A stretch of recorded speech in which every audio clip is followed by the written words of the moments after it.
2.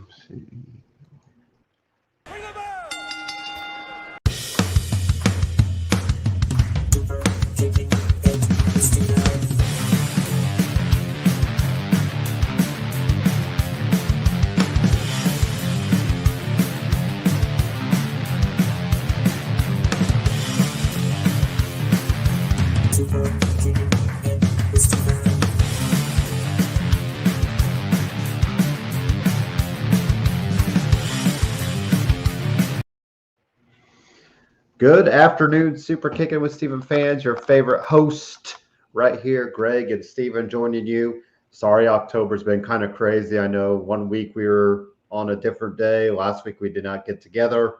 And then I think in a couple weeks, we might have to go a little bit later after maybe one or so, but I'll kind of let Greg know and you guys know what's going on there. I'm helping a school function that we got to do to about 12:30. If I can get out earlier, then we can still do 12:30, but if not, so sorry, October's been all over the place. It's a spooky season, so there we go. I'll just blame it on the ghost and the goblins and all that happens with, with that. So, yeah. So, anyways, Greg's right here. We were just talking about his Fozzy experience. Greg, I never get to ask, where was Judas in the playlist? Do you kind of remember whereabouts? Was it at the end? Yeah. I'm guessing. Or not Yeah, it was maybe not the very end or like towards the end. It was the second to last song of the night. Okay. And the acoustics weren't the best in the venue that we were in, but of course everybody knows the words and everybody's singing it pretty much the whole way through. It still sounded amazing. His band is awesome. Great bunch of players. I posted a video on my Facebook and my Twitter at Lord of the Gregs with the opener that they came out with, their new single "Sane," which rocked hard, and I got this awesome shot of him. The fog machine was going half the night, and when they came out, the fog streams were going on, and he stood on this little crate in the center of the stage just to make himself a little bit taller, I guess. And I got this great shot of him holding the mic, coming up through the steam. And it's just a real cool picture. So I posted that, and I hit up Jericho to let me come on tour as his concert photographer. Still haven't got a response to that yet, but it's an awesome photo. If you haven't seen it, I'll send you a shot of it. But great concert. Band was on point, and it's definitely worth the trip. Now, how was the? Did you do a meet and greet before, or VIP before, or anything like? I thought you said you did something beforehand, or not? Yeah, it was when I was buying the ticket, they had the VIP option that you could purchase, but when I went to the checkout, it said it was already sold out. So I was like, well, shoot. Okay. So much for that. Okay. So I didn't get that, but I still met the guitar player. I saw him roaming around backstage. We made eye contact. I kind of gave him the thumbs up, and he was on my side of the stage the whole night. I was in the second row, and so he was on my side of the stage all night, making eye contact, and I'm up there fist pumping with him, and the guy never stops moving. And he looks like the third member of the Rock and Roll Express. If you look at him, it's Rich Ward is his name, and he was this little dynamo. He's exactly the same size. It looks like he could be a lost cousin of the Rock and Roll Express. He had the whole like bandanas on his legs and the knee pads, and you see a picture of him, it'll make sense. But apparently, both of Jericho's guitar players are from Charlotte, so that was interesting. But I guess that puts us in the loop for whenever Fozzy goes on tour to kind of come through here. So I like that. Plus, got my little souvenir. This is Rich Ward's guitar pick that he personally handed to me at the end of the show, and so nothing but love for those guys.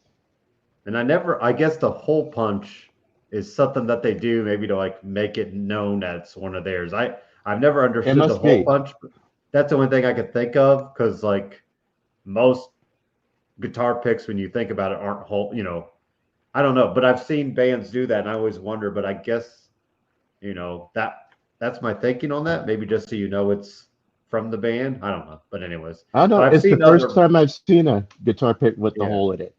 it's just So I don't weird. know if I don't that's a know new what, thing or. yeah, I feel like I've seen it, but yeah, like I said, anyway, yeah, but yeah. Well, that's awesome. I got tickets I'm going to see AEW Dynamite November 10th, and then I'll be seeing Nice. Raw November 15th. So November will be the first return to wrestling for me live, so that'll be kind of nice. And then we got Pacers preseason this Wednesday, and then Pacer season is underway full time, full capacity. So it'll feel, normal as it can be with, the new normal, as they say.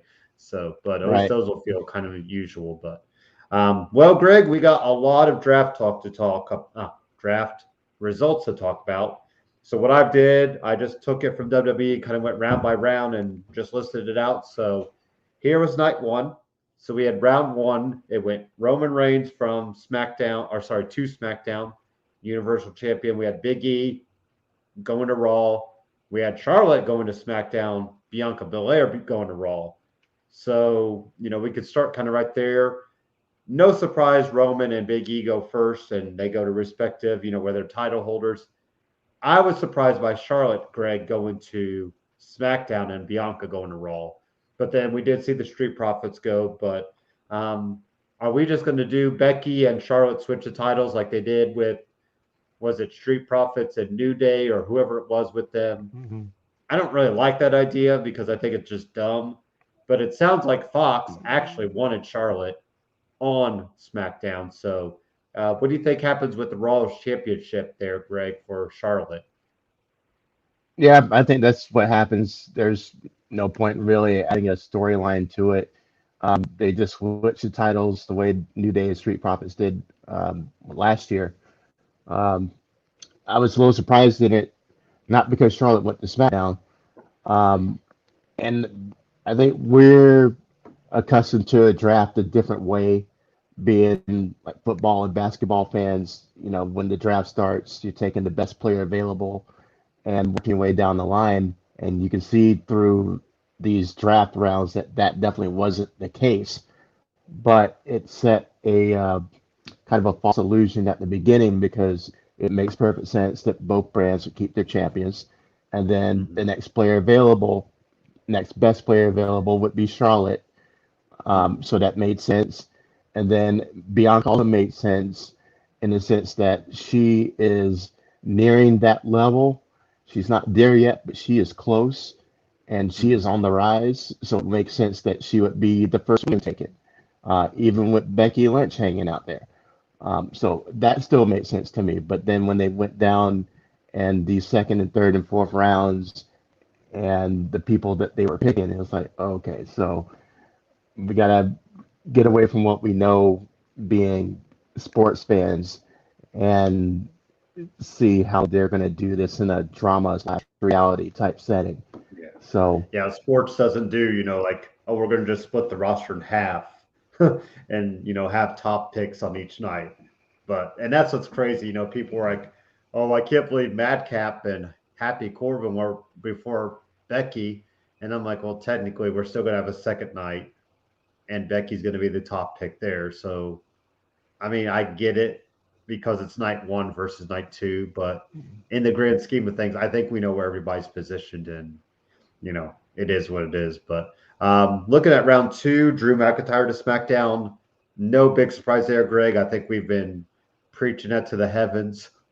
So yep. now if we could just get Broken Dreams back, like I said, if they do an England, an English tour or Scotland, give it back there. The Raw Tag Team Champions are still in Raw, so we'll have Randy Orton and Matt Riddle.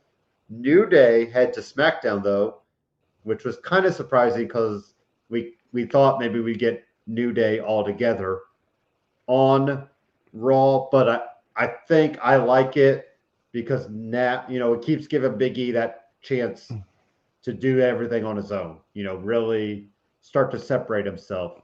By the way, he was just on the kickoff, the new kickoff to Fox's kickoff. So supporting Iowa. I didn't even know they were number 3 in the nation. So that's pretty cool for them. I know they've always been a strong football team, but you always crack it at the door. And now they're really right there. But so I was kind of surprised with the New Day, splitting them up. But like I said, I'm okay with it because, and then also, we could still pair them together at some point. Maybe they team up in the Royal Rumble or something like, help each other there or, wherever. So, and then Edge to Raw. I was kind of surprised with that. Edge just feels like a SmackDown guy, and we've always known him. I always feel like I associate him with SmackDown. But we would see later on night 2 why Edge went there because Seth Rollins went there as well. So, Greg, how about round 2? Anything really stand out there for round 2 of the draft?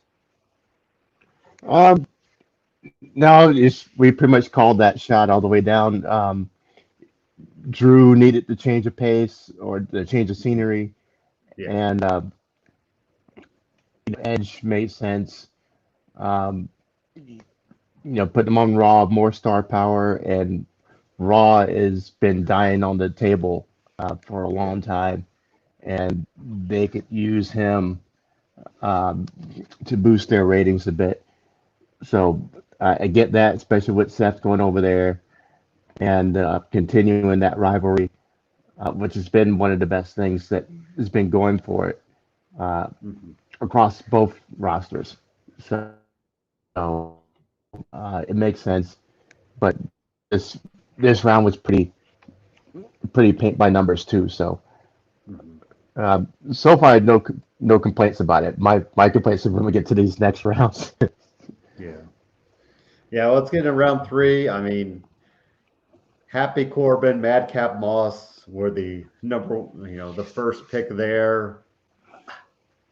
I guess last time I did laugh when they were doing the laughing thing. Like it's so dumb, and it's probably going to work, and that's what's just kind of crazy about it. We'll see how they go. I think it makes sense that we're really not teaming them up yet. You might need to do that down the road, but it's given Riddick, we don't know who Riddick Moss is. So it's kind of give him a character to try his hand at, and we could just see where it can go. So the tag team champions of women's side were kept together. They're the only team to stay together, Greg. Nikki Ash and Rhea Ripley, from what everyone was saying. And when you look at the draft picks, we broke up Nia and Shayna finally. We have Doudrop and, kind of by herself. We have Aaliyah on one side. Toni Storm is on one side. I was trying to think. Shayna Baszler, obviously. Xia Li. There's like no tag teams for the women's anymore. Somebody tweeted out, does the women's tag team championship make it to WrestleMania, Greg? And I'm like, that's a really good question. I mean, I think it will, but it's going to be a life support, like, to use a phrase of yours. But Hit Row was also drafted in the 3rd round. I thought that was my surprise of night 1. I didn't expect Hit Row to get called up, but I think it was good that they did them all together. I think if you would have just called up Isaiah Swerve Scott or just B-Fab, like those two, I think they all need to be together and all really kind of carry their brand together. And then Keith Bearcat Lee, don't know why he has the name Bearcat, but he does have some claws on his gear now. So he will stay on Raw. Hit Row will stay on SmackDown. So Greg, have at it. What are you thinking on round 3 there? Nice surprise with Hit Row. Didn't see that coming.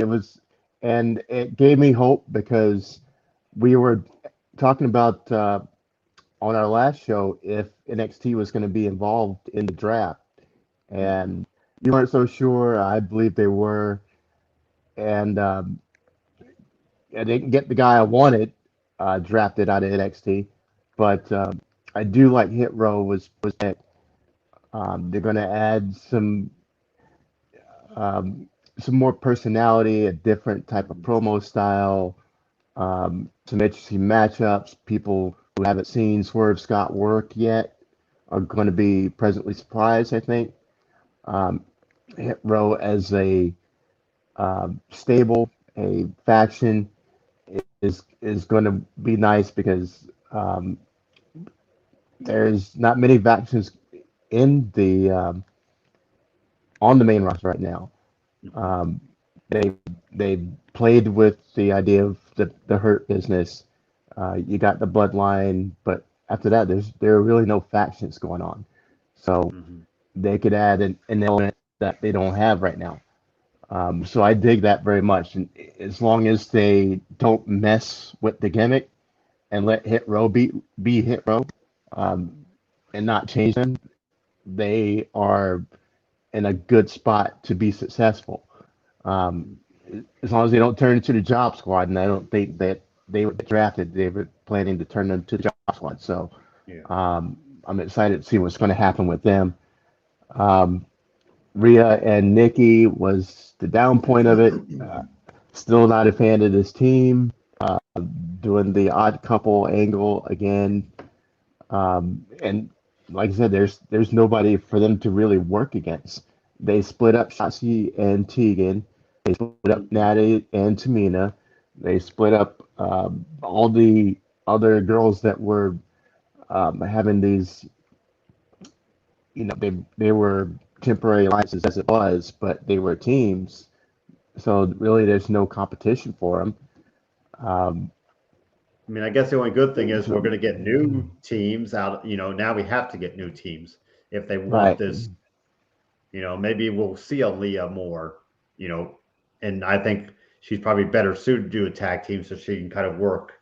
But yeah, I'm just like you said. I was just really surprised. So they went to Raw. What about Keith Lee? Any thoughts? The Bearcat nickname.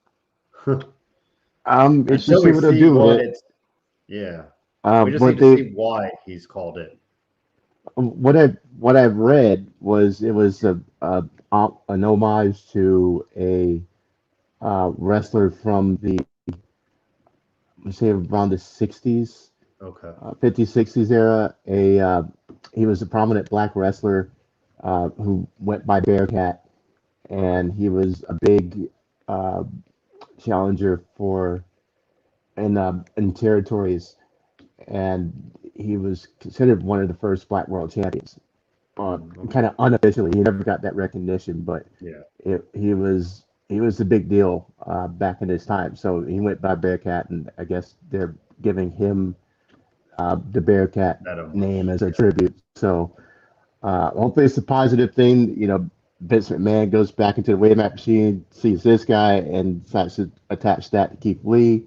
Hopefully it's a good sign that he's going to do some big things with him, because Keith Lee's been grossly misused, and I'm a fan of the guy. I want to see him do well, and there's so many easy ways to rewrite what they've screwed up with him. It's just a matter of will they do it. And then the whole Madcap Moss and Happy Corbin, there's no reason for them to be drafted in the third round. I'm not booping on Corbin. I've actually enjoyed his whole run right now, from being the pathetic loser begging for scraps to his sudden turnaround, even though it was too Cameron Grimesy with the old GameStop thing. Rags to riches again, but his character work's been great. So it's not his fault that they've decided to recycle storylines from multiple guys that are the same. So I like the way he's been portraying what's been given to him, but I think it's too high in the draft to pick him at this spot.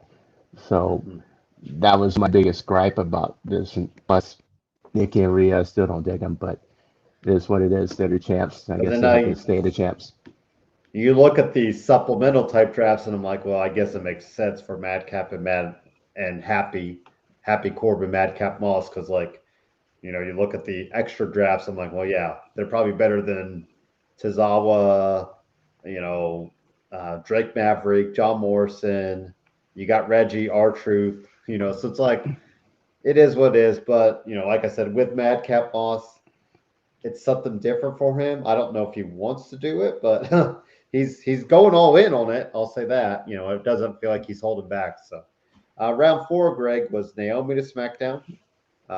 I guess we could just kind of talk her up right now. Does her and Sonya actually happen next week? I don't think so. Yeah, I think there's Sonya's, shenanigans. yeah, it smells like the Authority versus Daniel Bryan all over again, and um, everybody's in support of Naomi, and the establishment's going to keep trying to hold her down. So there's going to be some twists, and this match isn't going to go down because it's way too easy. And I think Naomi would get that win pretty easy. So there's another twist coming, and this is going to drag out for a while. So I like they put Naomi here, so that they have something for her, and I hope something more than just the storyline with Sonya. I don't know why she hasn't been brought in as the female member of the Bloodline yet. I Um, think that's coming. I so think that's what leads into it. Like maybe mhm. Paul Heyman tries to work his magic on like trying to get her to join up. And then if you think, well, we got Hit Row with the 4-person team, and then you have the Right, Bloodline. So I think that would be a good little, you know, a way to get the new guys over as well. You know, it would make you Hit Row keep her, faces. yeah, yeah, Yeah, essentially, yeah. I think yeah, because I think they want to keep them that, but I think Naomi, I feel like it's going to be with the Bloodline sooner rather than later. It only makes sense, you know, and you yeah. can tone her down. She doesn't need to be all about the glow. You know, maybe she can get a, I hate saying aggressive side because she's pretty, you know, but you give her this darker image, you know, like you've Right. done with Mandy Scott, or sorry, say Mandy Scott, sorry, Mandy Rose. But yeah, so Ray and Dominic to Raw, still kind of waiting on that to blow apart, which after last night, I think is happening sooner rather than later. Jeff Hardy to SmackDown, I think. Good for Jeff Hardy. You know, give him a change of pace, see who he can work with over there. Austin Theory, though, Greg, I think that was a name we did not foresee. You know, just shows back up on NXT. It's kind of like the Tegan thing. Like Tegan Knox had just shown back to NXT, and then she's teaming up with Shotzi the next week on Raw or SmackDown. So Austin Theory, I mean, we did see him on Monday night, you know, mixed up with Jeff Hardy. Maybe they'll do that before uh, Crown Jewel, you know, just, or maybe they'll do that Crown Jewel because then that next day, that Friday the 22nd, the rosters are official. So Yeah. I'd be fine, you know, I'm fine with that if it gives Austin Theory a little step up. It looks like they have high hopes for him because, like I said, you put him in that spot with Jeff Hardy, you know, Monday night, and yeah, so it's give him another shot. You know, we saw him earlier on the roster with Seth Rollins, with Buddy Murphy, and then he kind of had, you know, allegations come out, and they were like, okay, we gotta we gotta step back from him and let that kind of clear up. And now it's like a 2.0. You know, let's see what he could do now. So was you know, what do you think about Austin Theory being drafted? I mean, I think that was pretty high for him, honestly. Round 4. I know he's the last pick of round 4, but you look at the names of the supplemental people and you're like, well, they must believe in him more than those people. So, yeah, Yeah, he's young.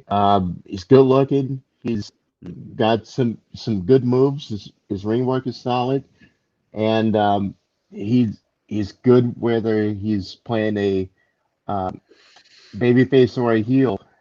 Um, when he came out to confront Hardy, and he's doing the fanboy stuff, and I'm hoping they don't make you him, just kept you know, waiting. kind of right. We knew it was coming, and but for a second, I hope they don't make him dopey, you know, in that Riddle vein and start writing for him like they're writing for Riddle.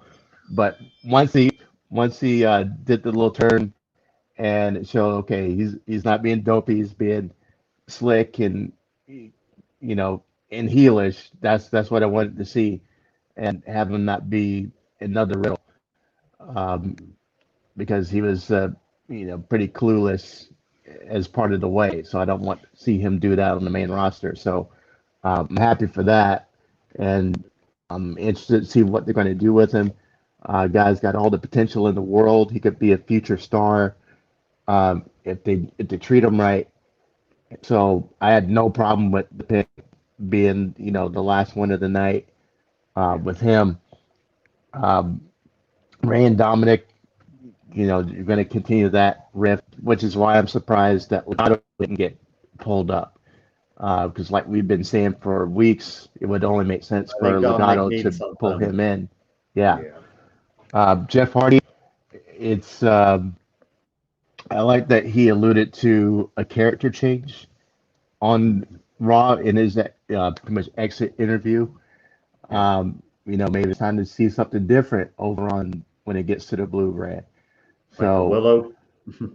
that's what I thought was Yeah, Willow. like a tease of that. I think so, or some Willow offshoot. So Mhm.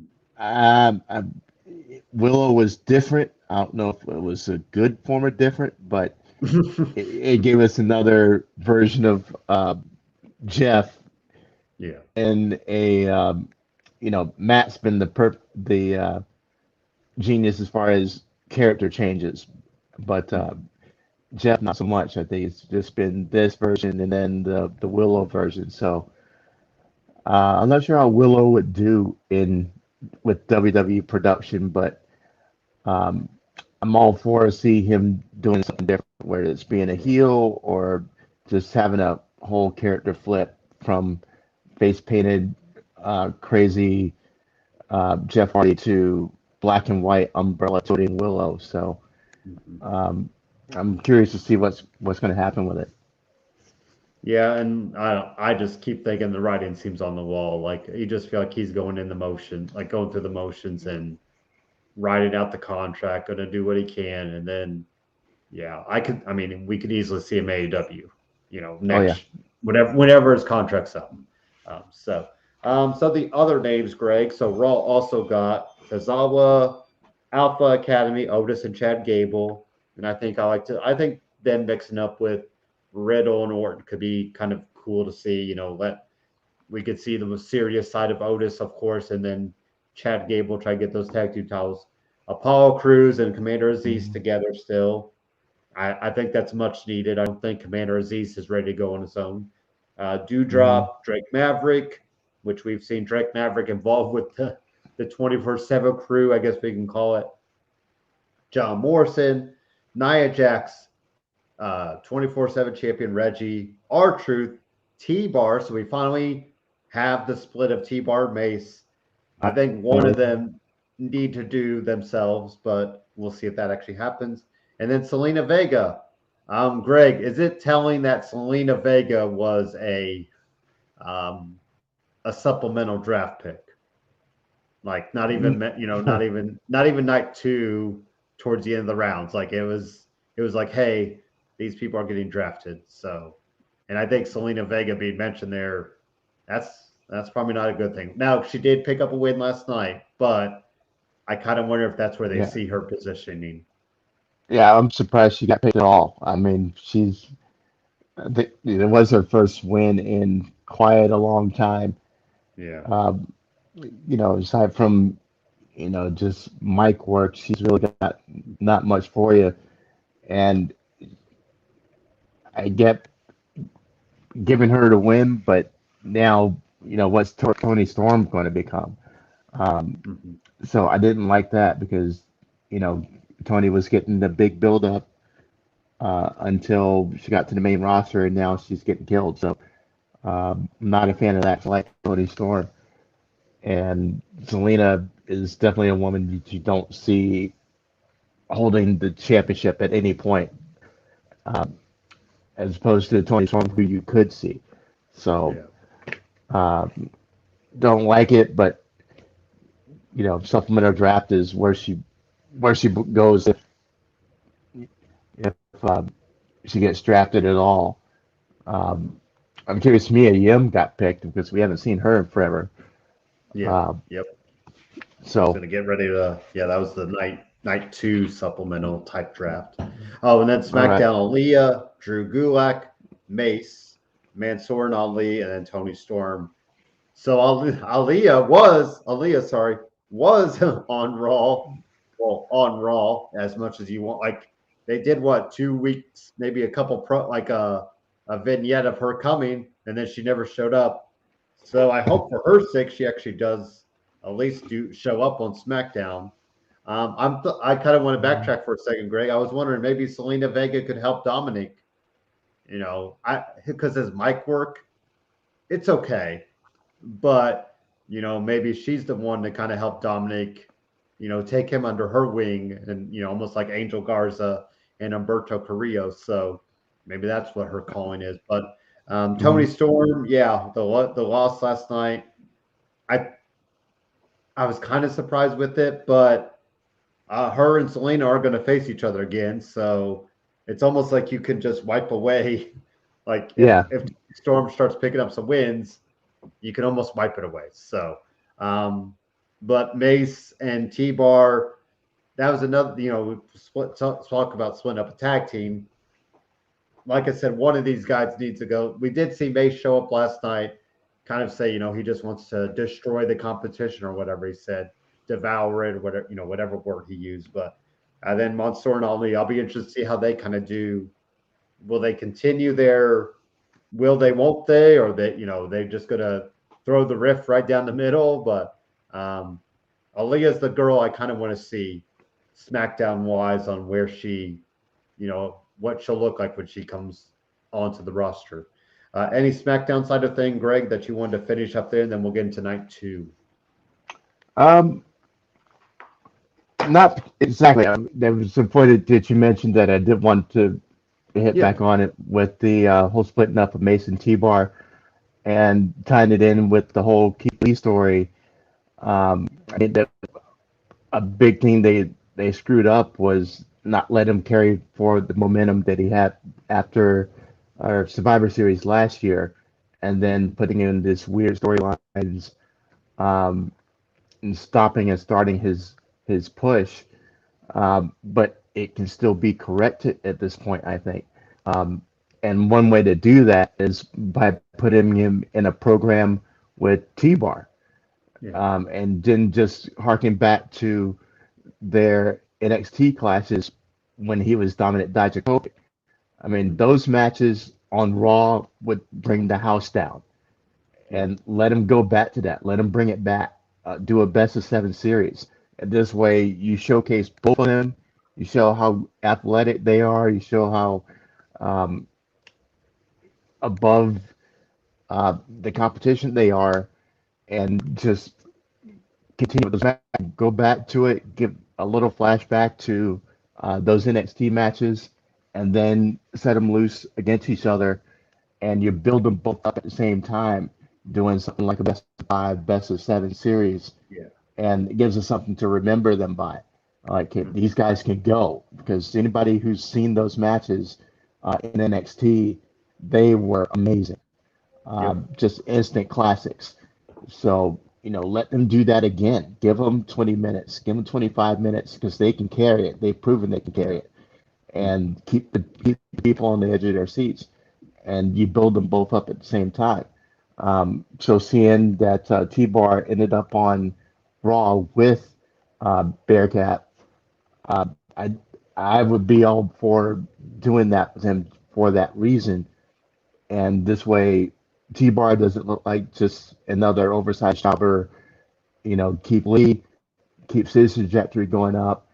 You push them both up the card. You add both of their stock, and everybody's better off for it. So I'm hoping they do something like that, knowing the history, but um, I'm not keen on it happening just because the main roster has shown that they barely acknowledge NXT on the main brands. Unless they But if need to. they, right, But if they played into that and used that as the backstory to push it forward, Yeah. because we've all seen it. If you watch Raw and SmackDown, there's a great chance that 70-80% of those people also watch NXT, that they've probably seen those matches anyway. But seeing a 2-minute video package on those previous matches brings us right back there and go, okay, let's see the next one. So um, that's all I'm getting at. Is Yeah. there's a way to resurrect Keith Lee and TBar. Let him go back to being Dijakovic, or give him a name that's not so corny, and reset him, reboot him, and let him fly finally, because he's good enough. He's um, without being pigeonholed into some corny fashion that no longer exists. Mm-hmm. Repackage him a little bit, take off the face paint, and give him a new life. So Yeah. that's what I hope they do, but I'm not enthusiastic on doing it. All right. And so Monday night we have 6 rounds. So we might go 3 rounds first, Greg, and then do the other 3 rounds if that's okay, just so then that way we can get into the rest of the week. So round 1 had Becky Lynch, SmackDown Women's Champion, to Raw. So we're just switching her brands, but we're still keeping the title on her. The Usos, the SmackDown Tag Team Champions, went to SmackDown, so we keep the bloodline going. Bobby Lashley to Raw, Sasha Banks to Raw or SmackDown. Good moves there. Round 2, Seth Rollins to Raw, just because of the edge factor. I think that makes sense. And who knows, Seth and Big E mixing it down the road, I think will be fun to see.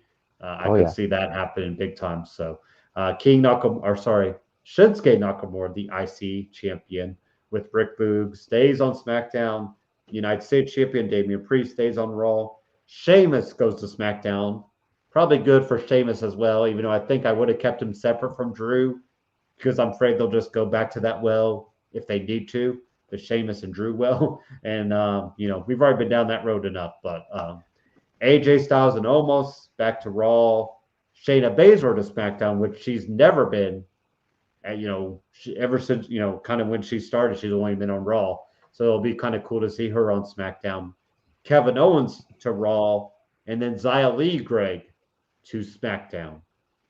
And it's going to be interesting to see what Xia Li do we get on SmackDown. Do we get where she was at the beginning of her NXT career, where she was with Mei Ying? Will be some middle ground, but will we even see her? Because she's been off TV from everything for a couple months now. So she's probably just been enjoying the time off, I guess, and working out, getting that body ready for SmackDown. But I thought, Greg, the big thing was Shayna Baszler to SmackDown and Xia Li to SmackDown. Because the SmackDown women's side of things is you got Charlotte, Sasha, Bianca, Shayna Baszler, Xia Li. That's that's quite the list right there, of women that can mix it up together. So that's gonna be pretty cool to. I think SmackDown women's side is a little more stacked than the Raw side. But then again, I see it. They're starting to position SmackDown as the A show, and I think it's interesting to think that could be it.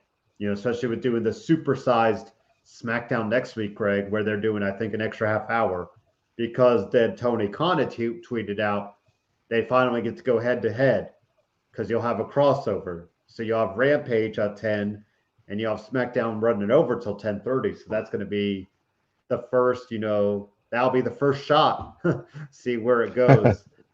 What's really going to suck, or what will be funny though, Greg, is if it splits.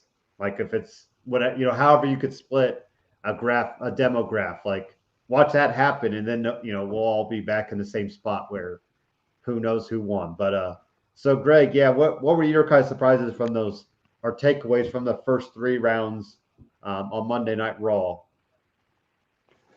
These picks make sense. Are a lot better than I like. Better than the night 1. Yeah. It made sense to put these guys where they go.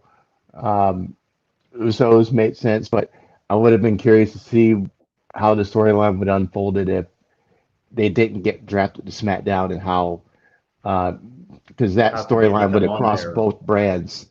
Yeah. Um, so I've been curious about that, but it didn't happen, and probably rightfully so, just for the sake of keeping things as they are. The whole bloodline thing is the best thing on WWE, so it made sense.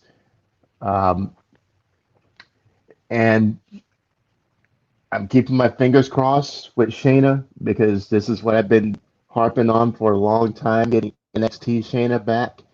Um, she's got her mean streak back. She's, um, dispatching, people kind of like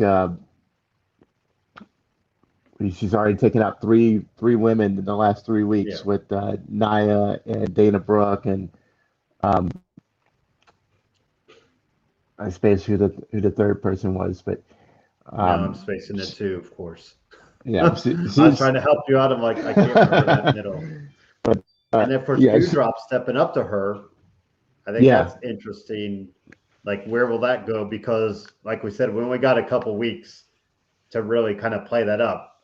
And then, both women are on separate brands. So you wonder if yeah. Monday night, But Eva Marie, yes, and that's right. yeah, and but now she's starting to get back to that destroyer mentality and vicious and evil. Um, but curiously, I don't know if she's going to be still a heel or become a badass babyface, Mhm. which you would need against Charlotte and Becky and Sasha. Um, and with her getting her teeth back, she would be a great contender.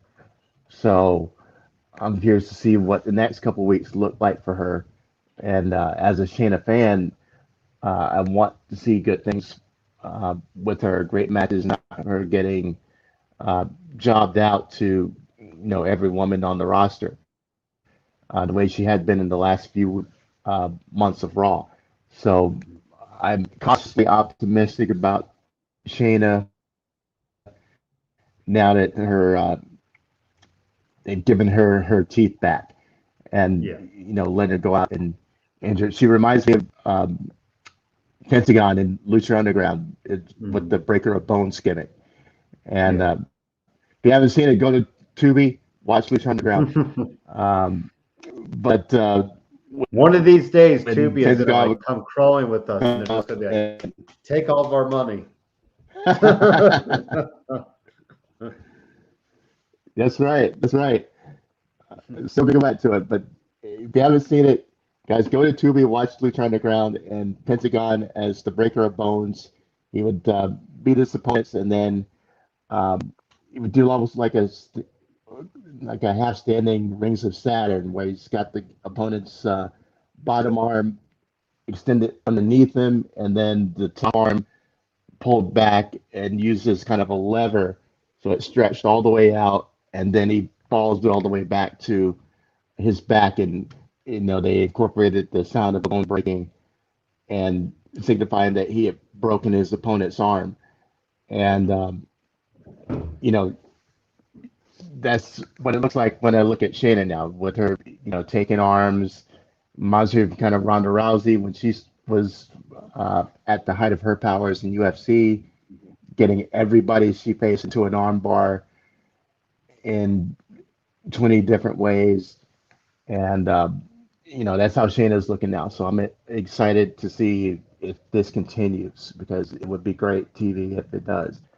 And Xia Li, I'm hoping Tian Shaw, we get Tian Shaw, Xia Li because she was a lot more aggressive. She was a lot more Yeah. believable, and you need people to face off against these heels, and you need um, credible women. So I'm excited for new matches, new rivalries, and these ladies can help with that. All right. And then round 4, we had the Street Profits to Raw, Viking Raiders to SmackDown, Finn Balor to Raw, and Ricochet to SmackDown. Then round 5, Karrion Kross stays on Raw. Humberto Carrillo and Angel Garza go to SmackDown. Alexa Bliss stays on Raw. Cesaro goes to SmackDown. And then round 6, I think this is where I'm like, wow, there are two surprising names. So we got Carmelo to Raw, Ridge Holland, Greg, to SmackDown. They must really have high hopes for him because, we haven't even really touched him in NXT. So it's going to be interesting to see what they do with him on SmackDown. I'm kind of curious without Pete Dunne, can he go on his own? I think that's going to be, something to watch. And then Gable Steveson, the real legit Olympic gold medalist, will go to Raw. And they're already talking him up, maybe could make appearances soon. He's in his final year of college, so don't expect him to see in any physical capacity, but could maybe do a promo here and there, and, show up on TV somehow. And then, of course, Mr. Irrelevant, Greg, Sami Zayn. I think Sami Zayn being in that pick is the best pick ever. But Rich Holland, Gable Steveson, those are two names I'm like, I did not expect to hear those names. And I think, Greg, with Gable, I wonder if they might try to go the Kurt Angle route when he first came around. Because I look at Gable and I don't see you see some size, but you don't see the Brock Lesnar size. You know what I mean? Now, they can make him kill some people, but I think they'll go the route of Kurt Angle first. But do you think the crowd will just turn against that, like they did with Kurt eventually? I'm curious how the crowd will react to Gable from the start, because it was him and the women's champion or women's gold medalist. Were they at? I forget where they showed up on TV on. Was it on Raw? SummerSlam. SummerSlam. It was a big show. I think it was SummerSlam. It wasn't it wasn't exactly a bad reception, but it was just like, it didn't seem. Now we're gonna have to build. Obviously that was there, and I think just not knowing that they were out there and whatnot. But with Gable, I mean, it makes sense.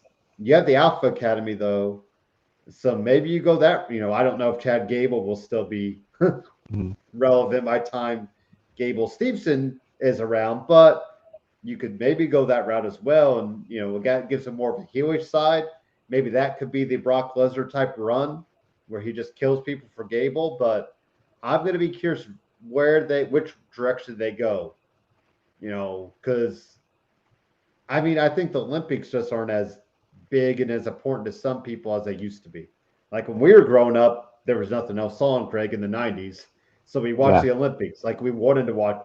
I don't know about you. I haven't watched Olympics since probably the 90s. Like, I maybe catch basketball here and there, but other than that, like, I don't want, I used to sit around and watch gymnastics just because you're like, you want to root for, our figure skating in the 90s, like in the Olympics was huge. But now the Olympics, I don't know, they are a big deal to other countries, I'm sure, and maybe other parts of this country. But I feel like for me, it's just not like I couldn't even tell you Gable Steveson was who he was if he was walking on the street. So it's really going to be interesting to see what they do with him and Ridge Holland, because, those are names I'm like, wait, what? We just saw Ridge come back from an injury, and now he's already, going to be on SmackDown in 2 weeks. So that should be really interesting. How about yourself, Greg? Any thoughts there on round 6? Because that seemed to be the crazy round there. Yeah, I like Ridge Holland. I like his look. I like the character they gave him in NXT. Kind of soccer hooligan, ex-rugby player, and looking at him, you can see it. He definitely looked. If I had to put him in a sport, it would have been rugby. Smash mouth bruiser, but as he looks good, I think he's probably going to need a mouthpiece now that he's doesn't have a faction to run with, because his promos are just kind of basic. But I like him, and it's just a matter of what are you going to go with him direction wise. Heel or babyface, he seems like a natural heel. But could he be a contender to Roman Reigns? I mean, I think size-wise they stack up pretty well. Um, both being power guys, things kind of line up if they wanted to go that route for him. But um, seeing as we've only seen him as part of a heel faction, how would he look as the babyface? So that's going to take some character work, some creative to work that out. But guy's got potential. He could be WrestleMania, um, middle to top of the card WrestleMania personality to do it right. So Yeah.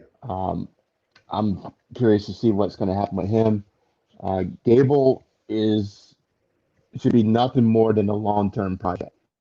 Like I said, he's in his last year of college. He can go and do promotional stuff. He can be an ambassador. He can, cut promos here and there. Um, but for the last 4 years, he's been prepping for the Olympics. He's been just going hard, just amateur wrestling and becoming the perfect amateur wrestler. So I don't think he's been moonlighting at the PC, practicing moonsaults and collar and elbow tie-ups. So I think the guy's going to need a lot of time to get his WWE game tight before he even have his first match. You can give him the Brock Lesnar or Kurt Angle, um, push and have him destroying people once he debuts, but his fundamentals are going to need to be solid. He's going to have to, he's going to be green no matter what. But you have the right guys in there with him selling his stuff, then he's going to look like $1,000,000. Same way they did with Kurt, same way they did with Brock, because those two came in with that legitimacy. But it still took those vets to get him over. And the part of the problem is that the Olympics have been over for a few months, and we've had time to forget about Gable Stevenson being Olympic gold medalist and the way he did it. That's another thing they should harp on every time he's in there, is that the guy scored 3 points in 15 seconds to secure the gold medal. 15 seconds. And getting a point in a Olympic wrestling match is hard enough. He got 3. Yeah. And so, you show the clip, the 15 seconds. You show 15-second clip of how he did it, and keep reminding us how he did it. And then if he's a heel, he can keep reminding us how he did it. Same way Kurt Angle always does it. I want to Olympic medal with broken freaking neck. Just hammer it home so we know. And, it adds to his character. It becomes something we think of without thinking of it anytime his name is mentioned. So if they add those elements, lean into the Olympic accomplishment that he made, legitimately, you got the footage, run that footage, 15 seconds of footage, just to help get him over, help his believability, and the guy's off and running. But he needs that time to get his fundamentals down, get his moves down, and get the right vets in there to help get him over. And the guy could be a megastar sooner than later, but he should be a long-term project, so he has time to train WWE style, not Olympic wrestling style. Oh yeah. And then get him in the mix. So that's what I think was so crazy. I mean, we talked about maybe he would be in NXT, I thought a short time, because I felt like they wanted to put him on, and they're like, nope, we're not even. Now, granted, he might be, like you said, he might go down the PC on weekends, if he has time. I don't know when, going to college, but yeah. Maybe even beating guys in 15 seconds would be something, Greg, that could tie into that, getting a quick, strong move on them and he pins them right away. So here's some other names, Greg, that came up. So Raw had Dana Brooke, Dolph Ziggler, Robert Roode, Jackson Riker, Veer, which I think is interesting because Jinder Mahal and Shanky are still together on SmackDown. So either they believe in Veer or they don't to separate him from Mahal and Shanky. But Liv Morgan, Mia Yim, you'd mentioned her name, and it's great that we said Mia Yim, Greg. We don't say reckoning. We said Mia Yim. So Hmm. hopefully Yeah. that means, she give her a couple weeks, let her show back up. Tamina, Tegan Knox. So I guess there is four, those are four women that we're waiting to see if they, we keep waiting for the push for Liv Morgan. And last night did not have last night didn't help I guess it helped the case and it didn't.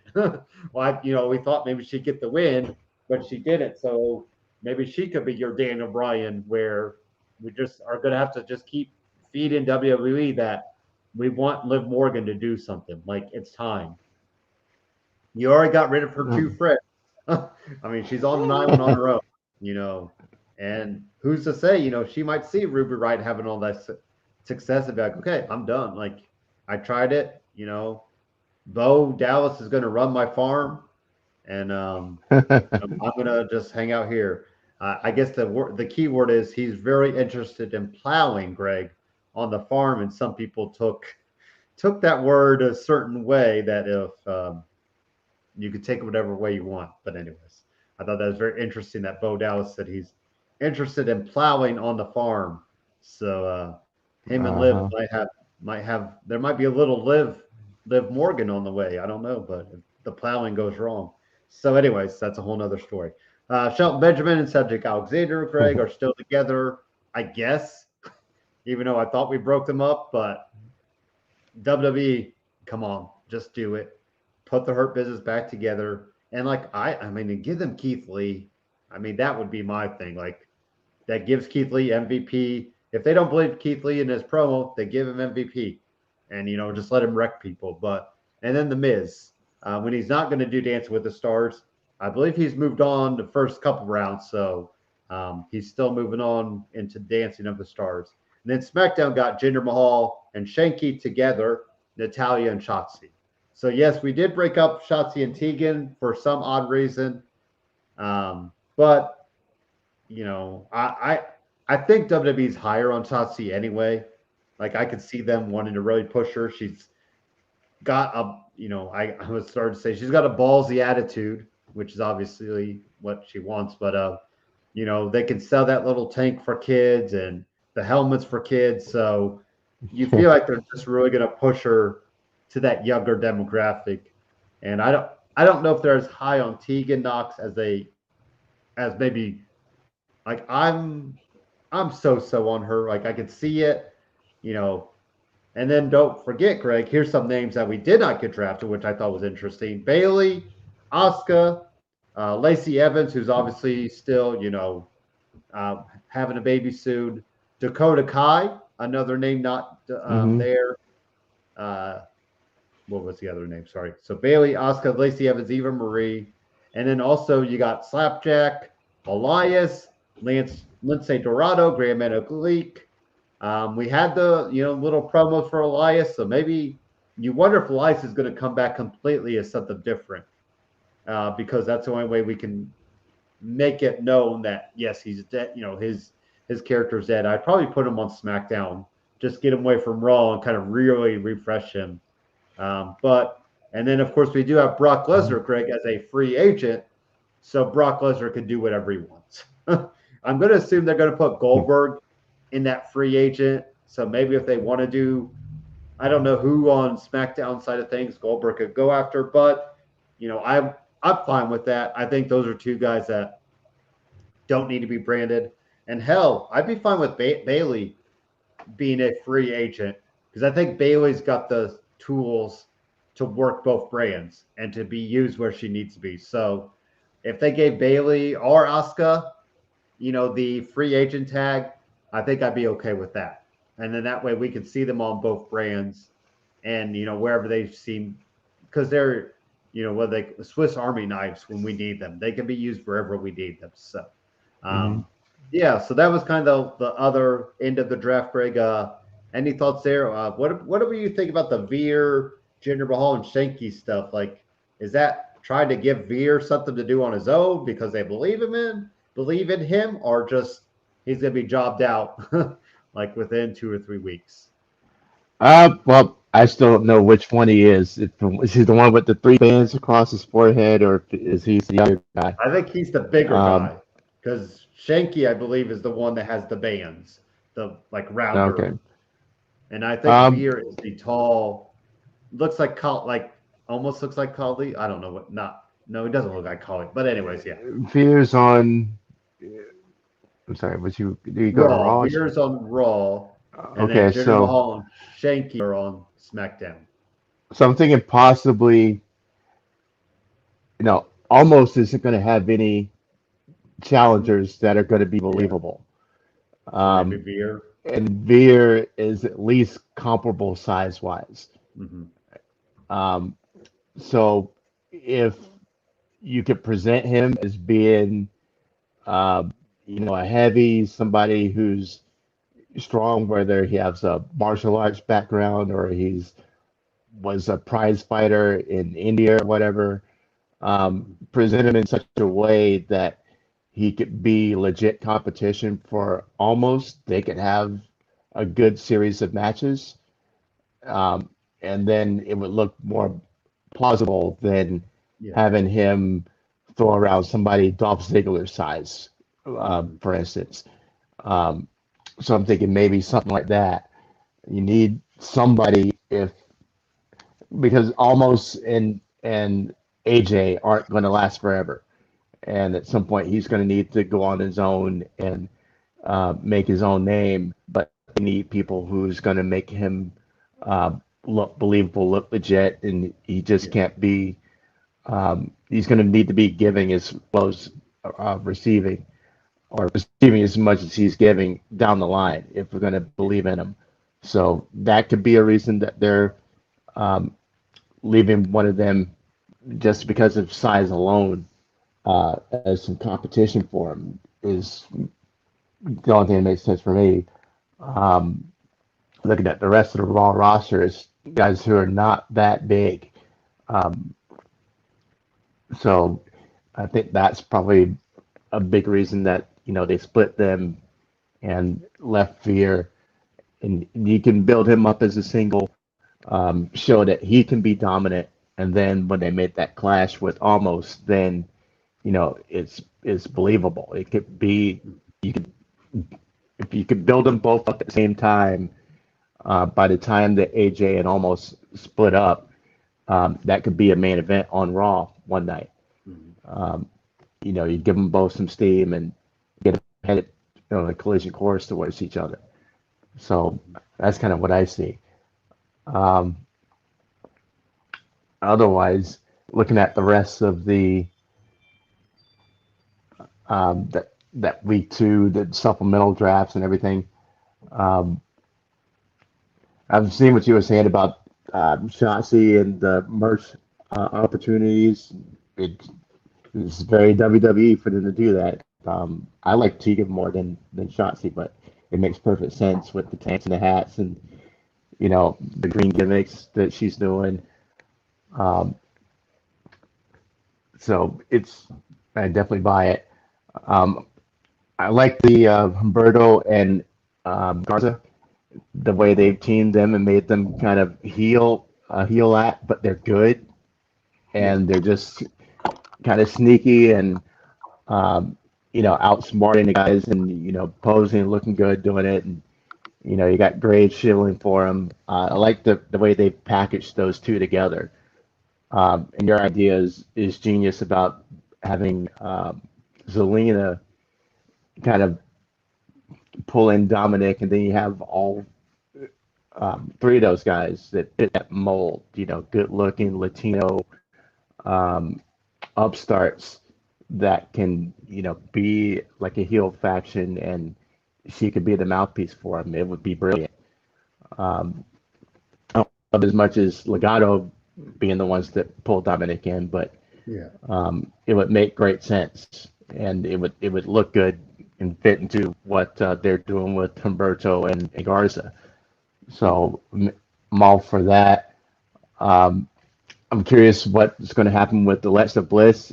It's going to be off TV for a month or so, and then she's still going to be Playhouse Alexa, or was it all a bad dream and she's going to come back as 5 Feet of Fury?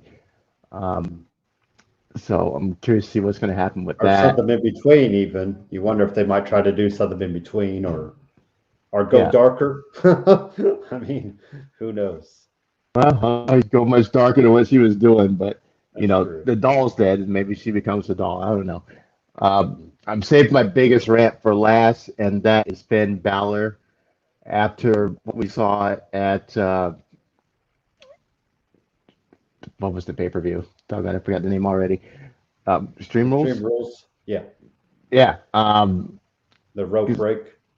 We all saw it, and I'm still upset about it because it was such a great match, and the way it was building and building and building to a brilliant end.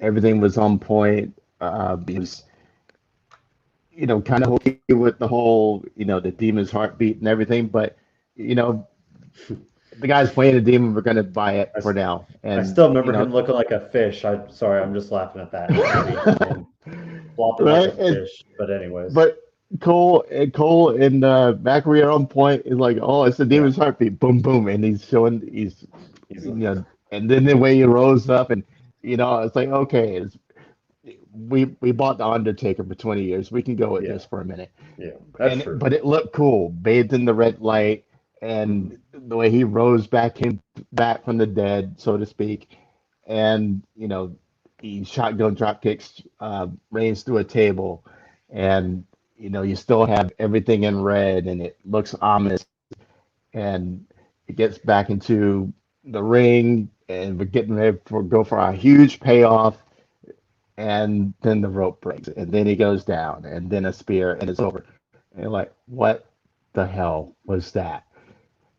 And I've seen Finn Balor before. I'm bigger than he is, and you tell me that 180-pound guy is going to break the ring ropes like that. I was worried about him because when after it happened, he went down and he's holding his leg, and so I thought something happened to him. Um, that break maybe caused an injury, a real injury, and that's why it ended so fast. Maybe But he's just a that good was, seller. yeah, Yeah. totally. But that was the most garbage finish I've ever seen. I haven't seen anything whether it was intentional or unintentional, but you couldn't have a match like that and have it end that way. That's probably the worst ending to a match I've ever seen. Um, and they've done Finn no favors. Um, they didn't help him at all, and now he's going to show up at Raw with pretty much with egg on his face after that whole fiasco. They don't help him at all. What would have made sense is to at least write an injury in for him. Yeah. That buckle breaking caused a leg injury, and he's going to be on the shelf for 8 to 12 weeks or whatever. Give us something. Give us an out for the demon. Um, And that's the because thing. I think just they tried to use that for the out, and it's like, but you don't pay it off by saying, oh, Heyman snapped it, or the Usos had, cable cutters, or like, there's no, there's no yeah, next step to it. It just happened, and now we have to move on.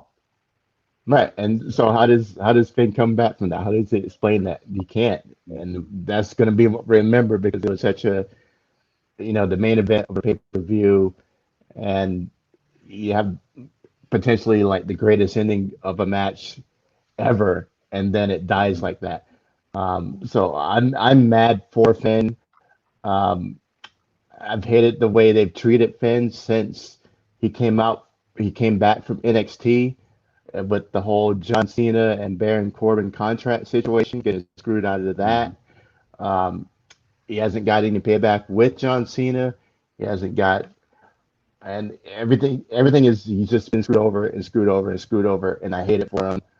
And now he has to show up on Raw after this latest mess, and then as if it didn't happen. And then That's yeah. next time he comes out as a demon, we're gonna wonder if the ropes are legit. So I'm still mad for Finn, and I hope his contract is up because they have screwed this guy over way too many times, and I would rather see him anywhere else than in WWE now because they obviously don't know how to treat him. All right. Yeah. I mean, and what I'm reading is I think he went to Raw almost to try to take Drew's spot. And I always say, I'll believe it when I see it. Cause we knew from day one when he was on the Raw roster, he beat Roman and then he got the Universal title. I was like, okay, they're really going to do. And then, injuries happen. But, now it's like, okay, he looks healthy. He's confident. He's, ready to give the roster.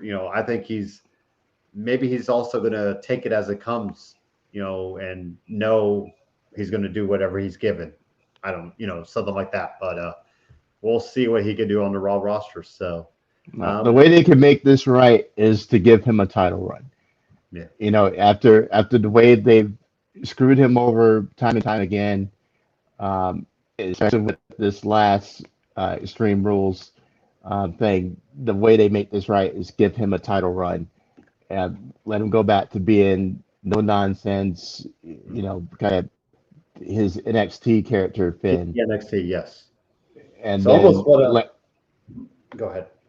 No, I said let him be that on Raw and get his legitimacy back, give him a title run.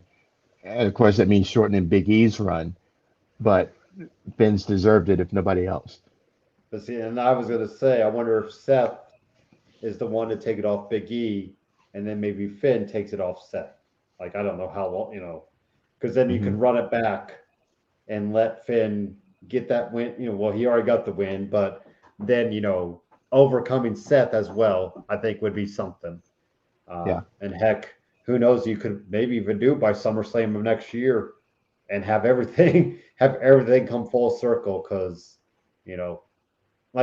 but I don't want to, and then I don't want to cut Big E's title reign short already. I feel like we're undercutting already. But if he loses at WrestleMania, I mean, and then you let Seth have it for the summer, and then Finn gets it. So I think that would still give Big E a good 7-8 month reign, longer than what I mean, honestly, I never foresaw Big E getting a world title reign. I thought he'd be, U.S. title or IC title and maybe main events here, like a Raw main event or a SmackDown main event. But I mean, and now, like we said, he's shown up on Fox Sports TV. I mean, good for him. And I'm so happy for him to get all that because he is one of those guys that you just didn't think. It almost feels like a Davey Boy type Smith or Owen Hart, where it's those those workers that you just never thought would get the world title now that he's got it. So, well, I think we need to take our first break, Ray, because we are an hour to the show. So I figured the draft would take a lot of time to talk. So we might just kind of push through quickly on some of the other stuff and, maybe not go as in-depth as we would. But I think, and even then, Raw and SmackDown are kind of in this weird holding pattern anyway until after Crown Jewel, where we're going to see, we've already seen Sasha on Raw. We've seen Becky on, it's like, well, we saw Seth, last night. So guys and girls are not going to have allegiances yet until after the 22nd. So let's do our first commercial break for Elite Performance and get into Raw and NXT. We'll kind of talk those two shows up, and then we'll get to AEW and SmackDown and Rampage and kind of call it a week.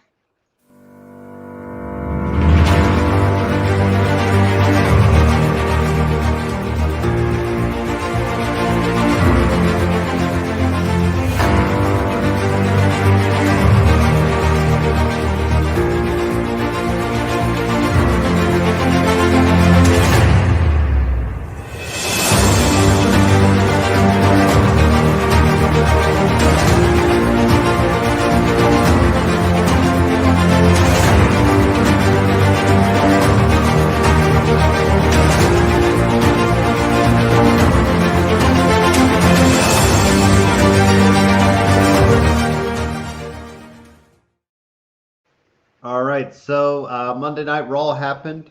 The first match was Damian Priest defeated Jeff Hardy, and we brought it up after the match is probably more the more moving story, like we're moving storyline with Austin Theory taking out Jeff Hardy at the end.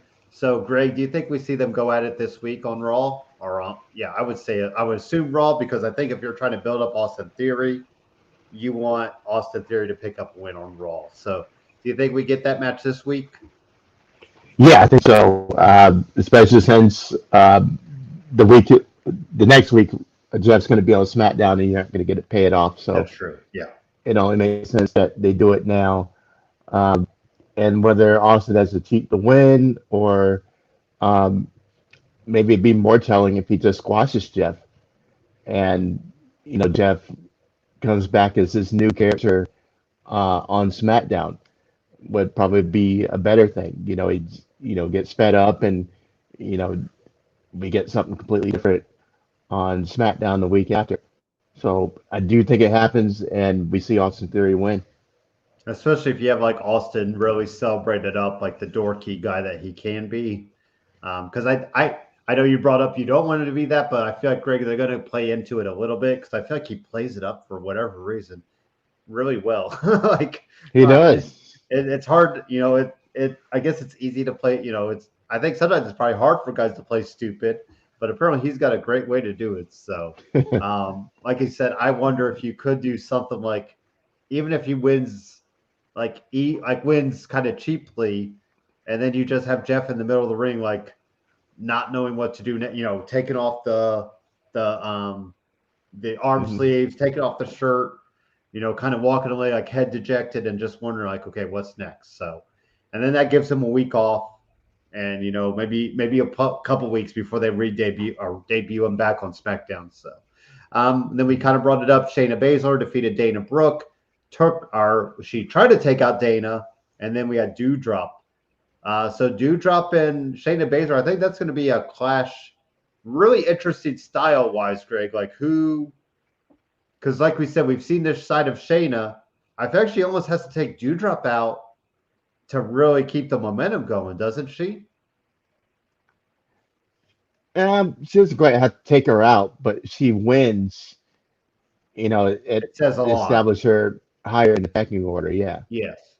Okay. Yeah, and that's what or maybe she tries to take her out, but then I don't know who would come back. Like, that's the thing. Like, what? So yeah. And like, I guess I could foresee that happening Raw, like this week or next week, because we got 2 weeks left. So it'll be, I could see them going at it in the next couple weeks. Mm-hmm. Angel Garza and Humberto Carrillo picked up a big win over Mansoor and Ali. And I believe both those teams were headed to SmackDown, if I remember right. So we just keep that, because I know, Mansoor and Ali are on SmackDown. They weren't Carrillo and Garza were on SmackDown. Yep. So we could keep the feud going, unfortunately, on SmackDown if we want to, but I feel like they're not going to. Big E and Drew McIntyre, I love that teaming up. And, now we're going to get Big E and Drew McIntyre at Crown Jewel. And I think that's going to be a really good win for Big E, against and then it's almost like we're going to reset Drew, but at the same time, I think Drew knows he needs it too. So are you looking forward to Drew and Big E mixing it up, Greg? Yeah, it'll be a good, smash mouth match. 10 minutes. Should be 10 to 15 more than like match. 15. Yeah. 15, yeah. Yeah. And maybe opening tonight just to kind of get the crowd going. I don't know. That's pop. Well, yeah, both titles are going to be defended. So you feel like Brock and Roman is going to main event. I can't imagine that not main event. As much as I like the Edge and Seth stuff, now that we've had a Hell in a Cell, like, it makes me want that. But I feel like that's going to be in the middle of the night. We keep giving Seth some bad match, some weird matches though at Crown Jewel, because he had the Bray Wyatt red light match, and now he's going to have Hell in a Cell. Seth might not want to jump on that plane to Crown Jewel after this and be like, can I just go there and wrestle? But so Yeah, so I think Drew and Big E, I liked them kind of doing their finishers at the same, almost hit both their finishers. So I think that'll be a good match for Big E though to really establish himself. Yeah, What else and did we see? it would be a great kickoff match. Yeah. We saw Rhea Ripley and Nikki Ash defeat Natalia and Tamina.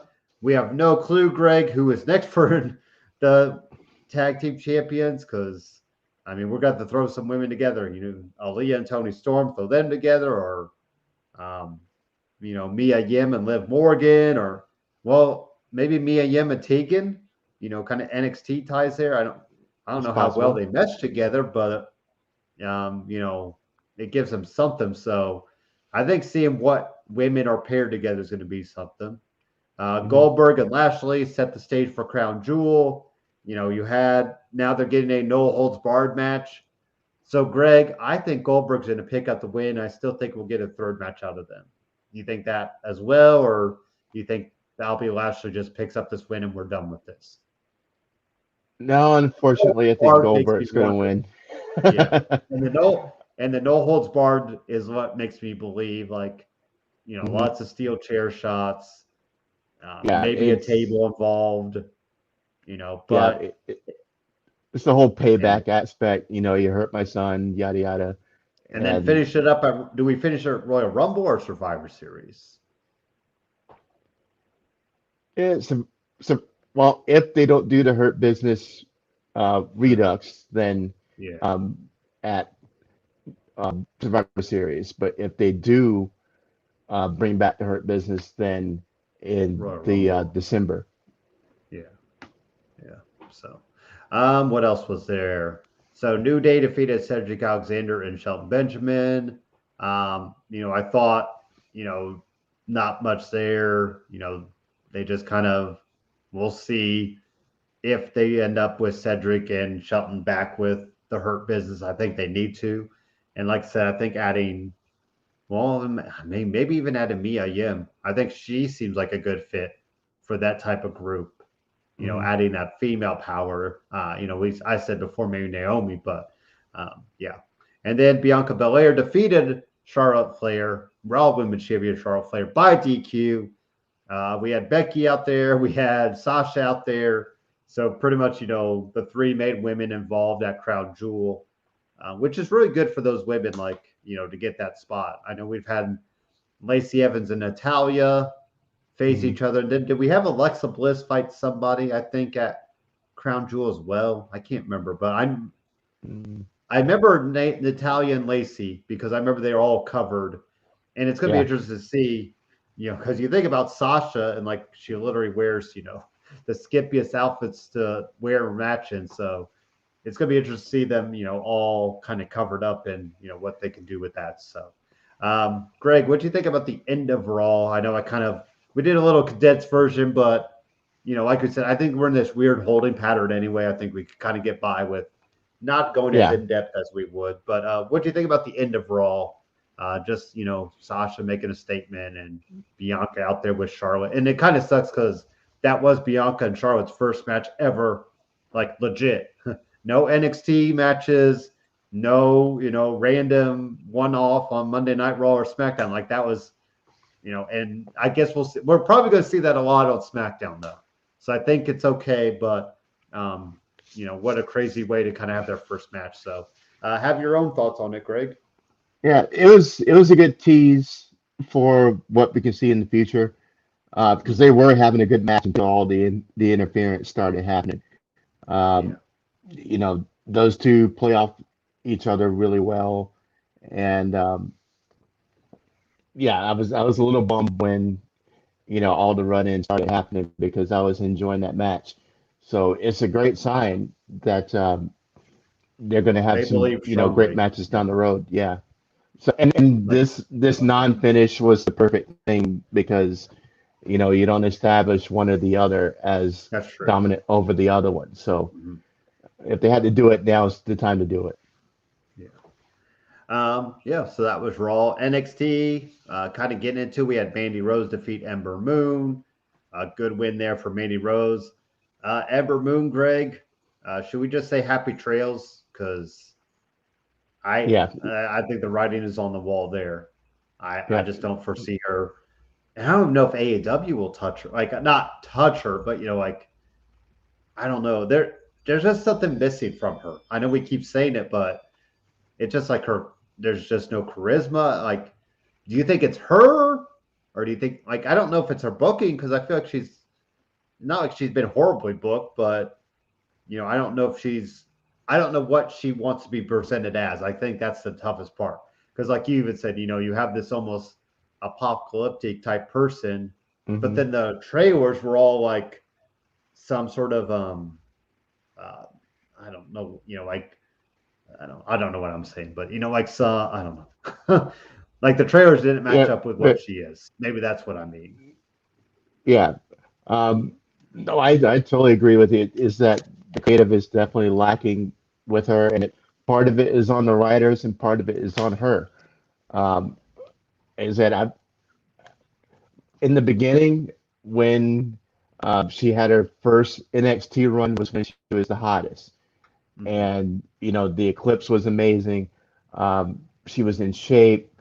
Her matches were on point, and people were into her as like the heir apparent. And that was during the Asuka era, and I was at the takeover the night before WrestleMania 33 when Asuka and Ember went at it, and they had a 5-star match. Um, at that point, Asuka, went semi heel and pulled a trick to get the win. But since then, I guess because of injuries or whatever, that she's been on the downward spiral ever since. And now she looks like a Mad Max reject. So she's gone from that post-apocalyptic looking with her presentation, whereas in her return video, it was looking something more futuristic, like something out of the Matrix. So That's okay. Yeah, that's a good way to call it. so maybe I think maybe that's what you're getting at. But so it doesn't make sense with her. Nothing makes sense. And to come back, and I'm still hating the pop tabs and the gear she wore the other week where she had a tail coming off the back of her gear. Come on, man. Looked So like the Knuckles from or Tails. I always think yeah, of like Sonic. It looks like Tails.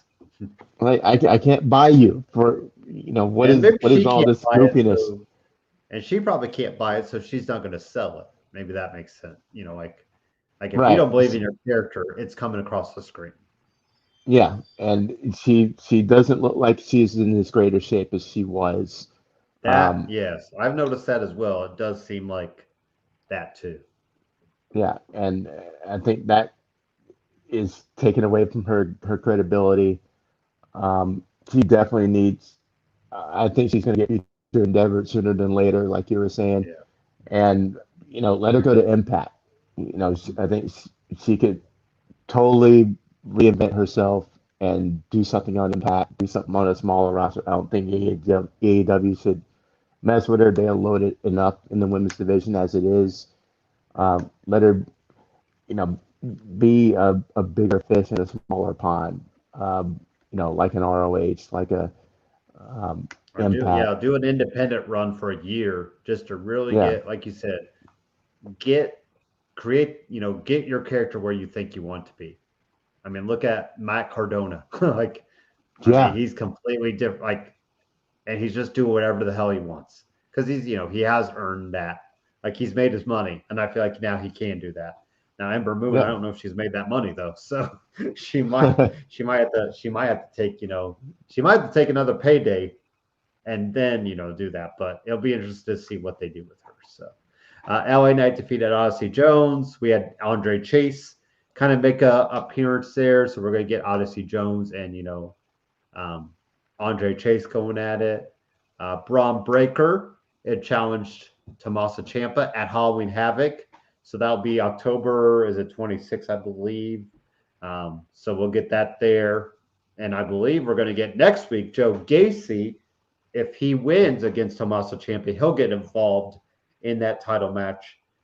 I'm And that's what's weird, Greg. Like, I feel like you don't put that stipulation unless you're going to put him in there. But I almost don't want him in there because I feel like Tomasa and Braun, that's what we want to see. Like, we want to see the new versus the old and just one-on-one straight up. But do we want to save that one-on-one till like a takeover event and then let Braun get the win to really have a coming out party? So if Joe Gacy gets added, I'm okay. Like it's fine because then it gives that out that we still need them to go one-on-one. So do you see Joe Gacy actually inserting himself or winning over Tommaso Ciampa next week to get in that title match, Greg? I think so. And I agree with what you were saying is that they wouldn't put that in there unless it was about to happen. So how in the world that he's going to beat Ciampa? Maybe it's, you pull some trick out of his bag, and because he's being very trying to be Mr. Inclusive and Mr.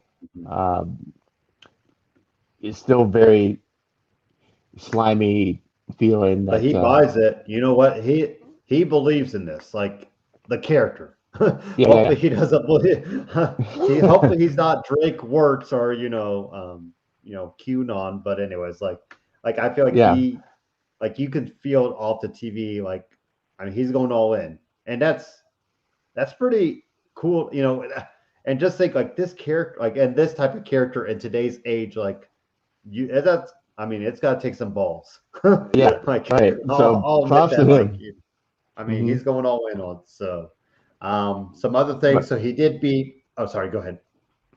No, but I agree with you. I do think it's going to happen. And I had a random thought just Okay. now is that we just kicked a Braun off the brand, and now we're bringing another Braun in with Braun Breaker. We're just spelling it different. I mean, spelled it different. Can't we get the guy something original? I So still want to that see just what the bigger Braun will do. Like whether he ends in Impact or AEW. But I know he did have that little free the narrative match with EC3. I think it was like $10 on Fight TV. I've not seen it, so I need to find that somewhere to see how kind of what that went down because it sounds like Braun really wants to reestablish himself as something different, coming out of his. But Braun Breaker, Yeah, I'm just saying we may have a bad taste in our mouth after the last that Braun, could and be. now you're bringing in another Braun. Well, and of course, like we said with people, like they just want him to be Steiner, like Rick Steiner's son. So Why Rick, I can't think they? his name is. I don't know. They're not going to change Simone Johnson to a different name. I mean, Well, I know we don't know. Rick Steiner is We don't not know The Rock, but yet. yeah. She might get. They need to give her a Samoan tattoo. I don't think she has that yet. So, yeah. But anyways, so Joe Gacy did beat Ike Jiro. Cora J. Greg got a win over your girl. Are you gonna how you feeling about that? Cora, the youngest competitor ever, I think, in NXT is what they said. Because is she 22 maybe? Cora J or something. I mean, she looks like 18, but I think she's at least got to be 21, 22. So, but yeah, your girl Frankie Monet unfortunately had to lay down for her. yeah, I don't get what that is. Is that they've been cruising with her and her being larger than life, and Awera Loca. I don't get the whole. I know building up Cora Jade and making her look like she's going to be somebody, but they could have left the other girl in there and had that effect. So Yeah, I don't. Yeah, Jesse Kamea, or no, she got cut. I don't remember who the other girl is with them. But yeah, she anyways, was some no name out of Nowheresville. I mean, they yeah, could have left her in there and done that. So I know it makes her look like more of a big shot by paying Frankie, but now you're hurting Frankie. So I obviously didn't like that at all. So yeah. Pete Dunne defeated Cameron Grimes. We also saw Kyle O'Reilly come out there because Cameron was getting beat down. So it looks like a little tag team action for Kyle O'Reilly, Cameron Grimes. against Pete Dunne and Ridge Holland, and then we'll say goodbye to Ridge Holland on NXT, which is so crazy. How about Tony D'Angelo? Tony D'Angelo, Greg. How we feeling on him? I mean, he looked good in the ring. The promos are, the Chicago skyline this week in the background, and he's got this, Italian Enzo Big Cass feel to him, but more, Chicago, like more rougher, factory worker type. So I'm okay with, I think it looks pretty cool, and we'll see how he does with it. Yeah, we kind of wait and see. It was very stock character. For that type of person. Yeah, and it seemed like nothing more than a vehicle for the announcers to make bad mafia jokes. So I'm curious to see if the guy's going to really hold water and be able to perform in the ring. He looked okay. I mean, it was nothing spectacular, but it was a decent intro match. So we'll see. Indy Hartwell got the win over Mei Ying. Persia Perotti kind of pushed Indy out of the way, took a bullet for her. Yeah. I don't know what to say with that, because Mei Ying, like, we thought she was untouchable. And another one, Greg, I wonder her and Boa, like, I hate saying it, but could they be on that future endeavors list? Because it seems like the magic is gone there. Like, there's just nothing there. We had the one week when they did the weird, did they do the smoke into them, and then, they kind of cut that out. So I don't know where they're going. Like, you have Indy get the weird win, but yeah. Well, first, Persia Parati, how you doing? Holla at your boy. Second, it was a weird angle to get to this match, but yeah, the T and Shaw gimmick and Mei Ying is kind of wasted on NXT. There's not really anywhere to go with it, especially with Xia Li gone, and I would have been more interested in seeing her on Raw going against the ring. I don't see right. Yeah. And now you got to think like I hate, the aesthetics of NXT now. Like, now this character is it looks completely stupid. It doesn't fit. Like, it's like they can't tone down it's like you almost have to tone it down a lot, but then you don't tone it down enough, and it just looks like, I mean, you could tell it's just like it doesn't feel like it fits anywhere. Like, at least on Raw, you could, work with the production and get it to probably dark enough to where you think, okay, this is pretty dark. But with now on NXT, the 2.0 and the bright colors and the lighting up the studio and all that, like, it just doesn't look like it works. So, yeah, she would look better on Raw opposite Evil Alexa Bliss. Yeah. With the Lily and the Fun House, and let them have a cinematic match. Yeah. With all the hocus pocus and Mei Ying looking like the character from The Grudge. So, I would watch that. Or Mortal Kombat. She makes me make that Mortal Kombat type character. Yeah. Yep. That's what Xia Li really looks like a Chun-Li or something like that. So, Io Shirai, Zoe Stark got Raquel Gonzalez's back against Toxic Attraction. So, we'll probably get some 3-on-3 matches there. And I would assume Raquel and Mandy Rose will go at it at Halloween Havoc. Does Mandy Rose get the title there? With some interference, yeah. I mean, do we think Raquel still needs to hold it longer? I don't feel like I feel like Raquel's built up who she is. And I don't know if she could do anything more as champ, like not necessarily do anything more as champion, but like she's got to reach that ceiling. And now we need to go another direction with her to try to round out her character. Yeah, and that's the thing. I think she's ready for the main roster. And, there's the Raw, I think it was the Raw side of the ledger that can use some more Yes. strength. Yes. Yeah. I mean, because like you look at Raw, Liv Morgan, Mia Yim, Tamina, Tegan, Bailey, or Becky, and then who else? Is that it? Yeah, that's pretty much it. Carmella. Sorry, Carmella. No, Zelina. Yeah. So I think Raquel would be good there on Raw because you got Bianca and Charlotte as your heavy hitters there, Shayna. So yeah, I could see Raquel, maybe after Survivor Series or maybe after, maybe in the Royal Rumble she debuts and then is on the roster. So, and then finally, bring her up at some depth. Yeah, she'd be some very important depth. And then with the smaller women, she just doesn't fit with all the smaller women on NXT now. I mean, look at Cora Jade. I mean, she's nothing.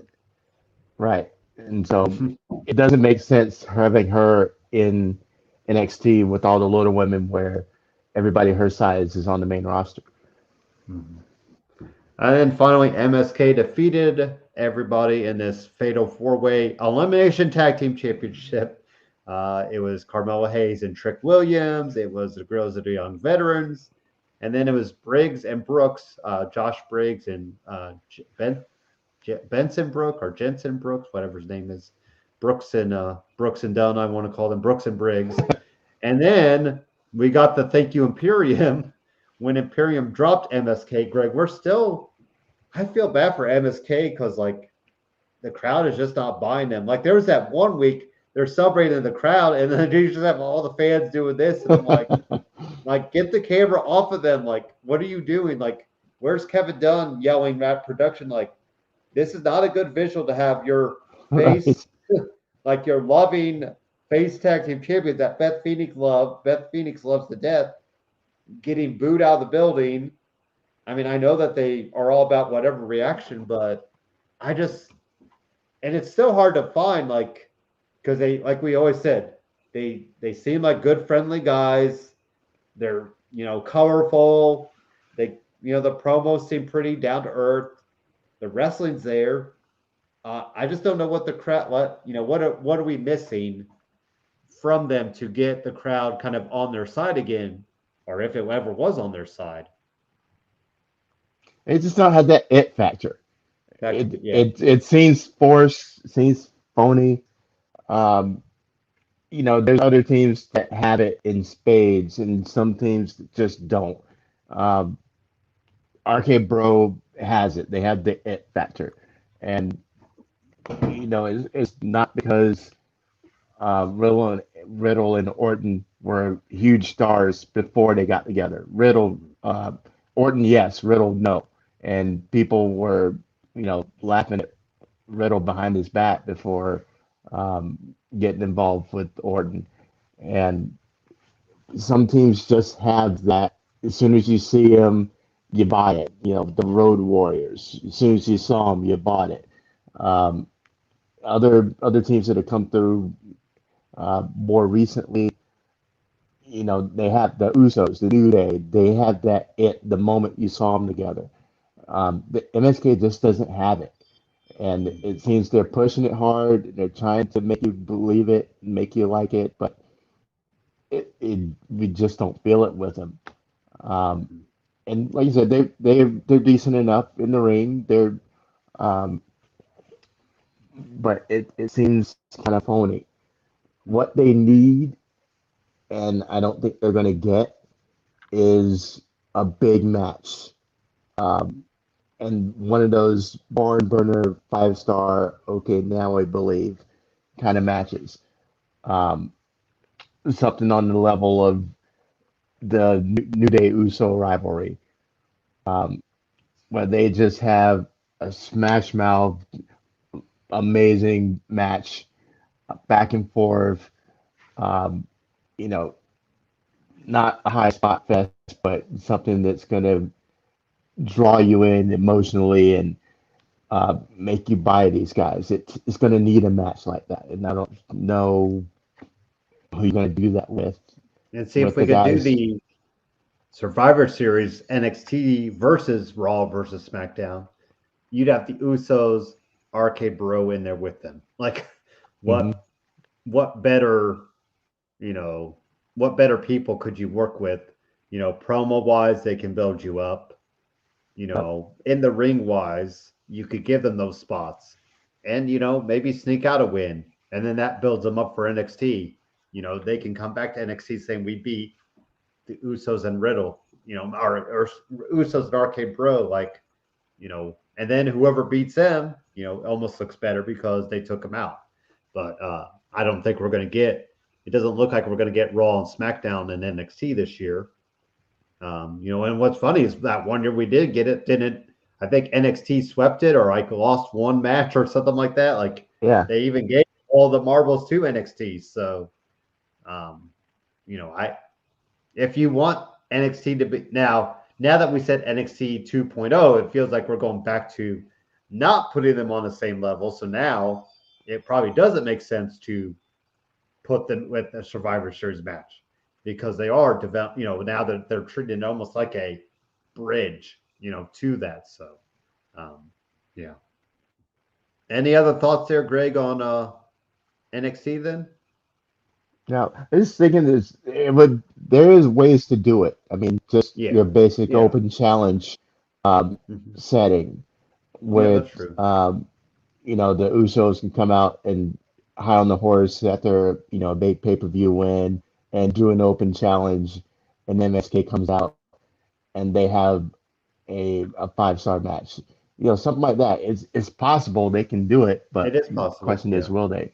So the avenues are there, but my enthusiasm of those type of things happening is very Because low. if we have Imperium getting cheered to beat them, Greg, like that, and I Yeah, know people love Imperium, but they also, but they know that they're the heels, like, right. or even Which grizzled makes young it veterans. worse. I think a lot of people wanted grizzled young veterans to pick up. I know you had mentioned, like probably then picking up the win, getting those tag team titles at some, at some point. So yeah, I'm just gonna be it.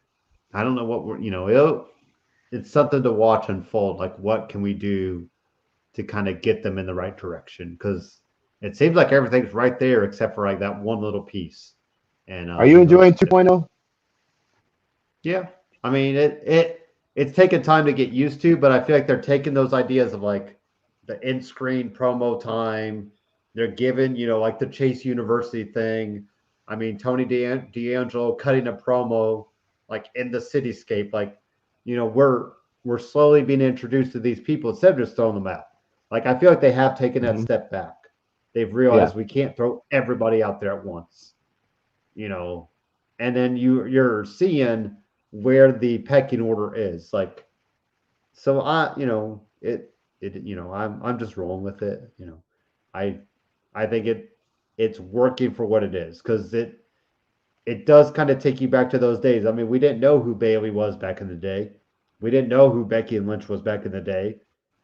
Becky Lynch showed up jigging down the aisle. I mean, so if you can overcome that, Greg, maybe MSK can overcome getting booed out of the arena, and but it does feel like the very like maybe an FCW type deal where we're slowly, in a few years, we might see Braun Breaker on the main roster tearing it up with, well, probably Orton, because Orton will probably, I feel like Orton is now in Tom Brady territory, Greg, where I don't think Orton is going to get older. Like Orton is going to look this age for the rest of his life. Like he'll never look old because it's hard to believe Orton is, well, he's 40, 40, I think, maybe 41. He might not even be yeah, 40 yet. I probably. think it might be like 39, 40. But, I feel like he's looked like that age for the last 20 years now. And, this ring veteran that he is. So, um, yeah, I mean, it took some time. And because, like I kept saying, we got the color scheme. Like, do I love the black and gold brand? Yes. Like, I thought that was a good color scheme for them. But lightening up the arena, giving fans their light, because that's like you brought up, Greg. Like we remember Izzy, getting her headband taken off of, by Sasha Banks and stomped on. You had the signs Yep. there. You had all these fans there. And by the way, that Izzy is now working with Women of Wrestling promotion with Oh wow. AJ Lee. So AJ Lee has just signed on to be a producer of the show and do some color commentary. So that Izzy girl, we're gonna see her, Greg, in WWE probably sooner rather than later as well. She might be the youngest signee.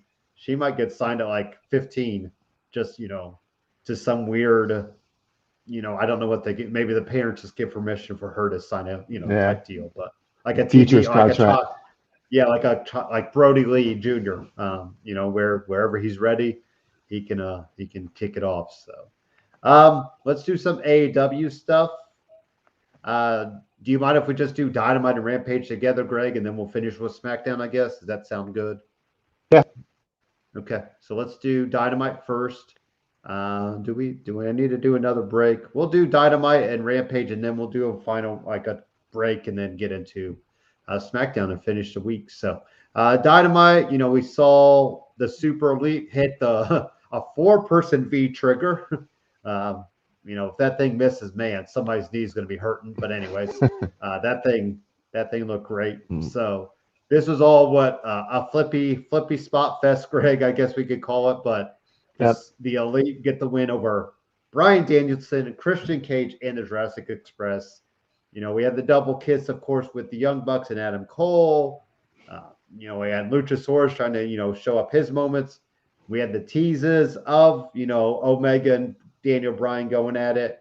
I still think, like you've said as well, I think we get an Iron Man match at Full Gear, possibly with them, even though now that Hangman's back in the picture, maybe we just run that. Maybe we do a 60-minute on Dynamite, and kind of let our Rampage. Maybe Rampage could be a 60-minute Daniel Bryan Kenny Omega match. Now that I think about it, especially since you tape Rampage, unless it's the week of a pay-per-view, is what I'm hearing. So Rampage is taped on Dynamite nights, except if it's live.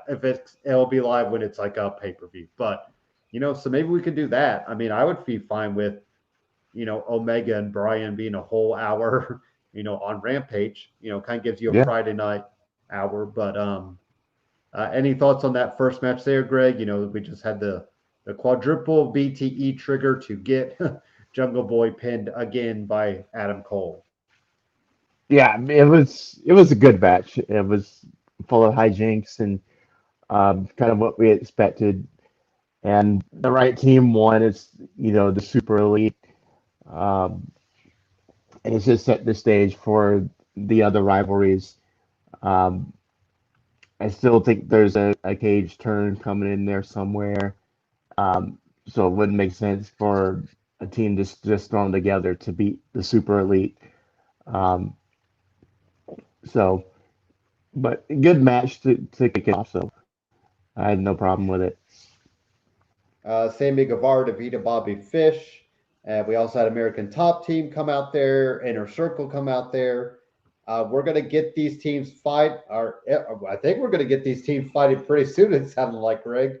So I don't know if a Top Team will be ready, but they better start getting their wrestling chops ready, because I think we see these guys going at it sooner rather than later as well. Any thoughts on the Sammy Guevara Bobby Fish thing? Really, was good for what it was. I didn't think there was anything groundbreaking in it or anything, like, oh my God, that really happened. Bobby Fish still looks like he has that little gut happening. Speaking of being out of shape, I thought Bobby Fish has looked out of shape for a little bit in NXT there, Greg, towards the end of his run. So hopefully he can kind of get back in a little more physical peak. So, America's Top Team, and Inner Circle. And I know I keep calling it for it, Greg. I just wonder if Jake Hager ends up, maybe turning on Inner Circle then. Maybe somehow there's no, that's kind of the turner in that match, and Top Team will get the win over Inner Circle. It could be. I mean, it makes sense. It makes perfect sense. Like I told you in the last few weeks, is that American Top Team is probably the top, if not top two, top three at the least best martial arts factories in the world, not just U.S. Okay. in the Yeah. world. Yeah. Their laundry list of champions goes on and on and on. So, um, and in real life, Hager would be doing himself a great favor to go there with all the champions that he would have to train with. Um, Storyline wise, it makes sense too. You know, him being recognized on the show as an MMA fighter after he has fights. They show footage of his Of fight his fight. on, Yep. yeah, because he still hasn't lost the fight yet. Mhm. So they'll show footage of him, you know, winning his latest martial arts fight just to give him some more credibility. Mhm. Um, so I could definitely see it happening where he turns on the inner circle, um, and it would be even more compelling because now who's Jericho going to bring in to offset this loss? Um, Mhm. so I like it storyline wise, but we're gonna have a nice little, I think, 4-on-4 clash, and then it's gonna mitigate Dos Santos being involved. Um, I think he's just there to look imposing and just throw basic kicks and punches. Yeah. Um, we're not going to see Junior Dos Santos as the latest free agent um, on having regular matches, but for just name value for getting that quick uh, Sports Center shout out, you know he'll get a few extra eyeballs on the product, but um, I just yeah, don't so know if this it's is really. I was wondering if this is bringing any of the UFC crowd to watching AEW. Like if that's the goal. Because it why might else get bring the this? Go I think ahead. we get a few more Brazilian followers just because Junior Yeah. Santos is Brazilian and Yeah. Okay. he was big deal and Okay. he was a rock star in Brazil while Okay. he was on his UFC title reign. So we Okay. get some more Brazilian eyeballs, but as I far as just can't figure out stateside, I'm why not else sure. this is happening. Because like Men of the Year, they're good on their own. Like you didn't need Dan. Now, luckily, we did have them start talking. Finally, because we know they can. But yeah, so how about the TBS championship that got announced, Greg? So this will be a secondary title for the women's side of things. Um, I'd like to see Thunder Rosa be my first TBS champion. I've Hmm. seen in this article on Forbes, it said Jade Cargill should be it, but I feel like Jade should be above that and should get the women's title. So, or maybe even I know Sheeta got the women's title already, but maybe the end game for Sheeta not getting the 50th win would be that first TBS champion. Something to play up there. So, like her 50th win could be that TBS title, since now she has not got that 50th win yet. So, what do you think a secondary title for the women's side of things, Greg? Is that a good thing? Yeah, I love it. It's a great idea. Just because their women's division is so stacked, and you can't have everybody fighting for the championship at once. And this way, having a secondary title, you kind of keep a pecking order going on. Whoever's the TVS champion should be next in line, and then um, there's an order behind her. There's an order behind um, Britt, and as Britt beats these people, um, it kind of sets a 1 through 10, and we see them um, with these matches, and we kind of get our own sense of who the order should be and who it is. So I like given how stacked the division is, that there is a primary and a secondary women's title. Yeah, and especially like we said, because you can tell who's in that pecking order. So, um, yeah. Darby Allin defeated Nick Carmato. No big deal there. But Dante Martin started talking, and he gets taken out by Malachi Black. So it looks like we'll get Dante Martin and Malachi Black going at it. I'm going to assume he just gets fed to him, but Dante Martin is still like what, 21 or 20, Yeah. so we got plenty. He could eat a few losses to Malachi, get taken out or whatever, and then kind of move on. So Sheeta did get her number one, her 50th win. So I'm mistaken on that, but we had the trophies Oh, she lost broken that by. match. Oh, she lost. Okay, did she? Serena beat her. Okay. Okay, that's weird. Yeah, that's weird that it says here he or she defeated. I thought because didn't the trophy got broken too in the aftermath? Right. So yeah, so I think we need keep playing, um, keep playing up that you have Sheeta trying to get that 50th win. So thank you to have Damon is in the chat. Glad to see you there, Damon. He's one of the co-owners of BW Sports. He's on the Dukes of football and the state of basketball. So Damon, glad to have you here. And he makes Nice. a What's lot of up? good food. So there you go. Some good what? Good food. And if you follow Okay. his Facebook, him and his wife are always cooking something up. And I think it's mostly him. So there you go. Okay. He's got the cooking skills. So yeah, thank you, Damon, for joining us there.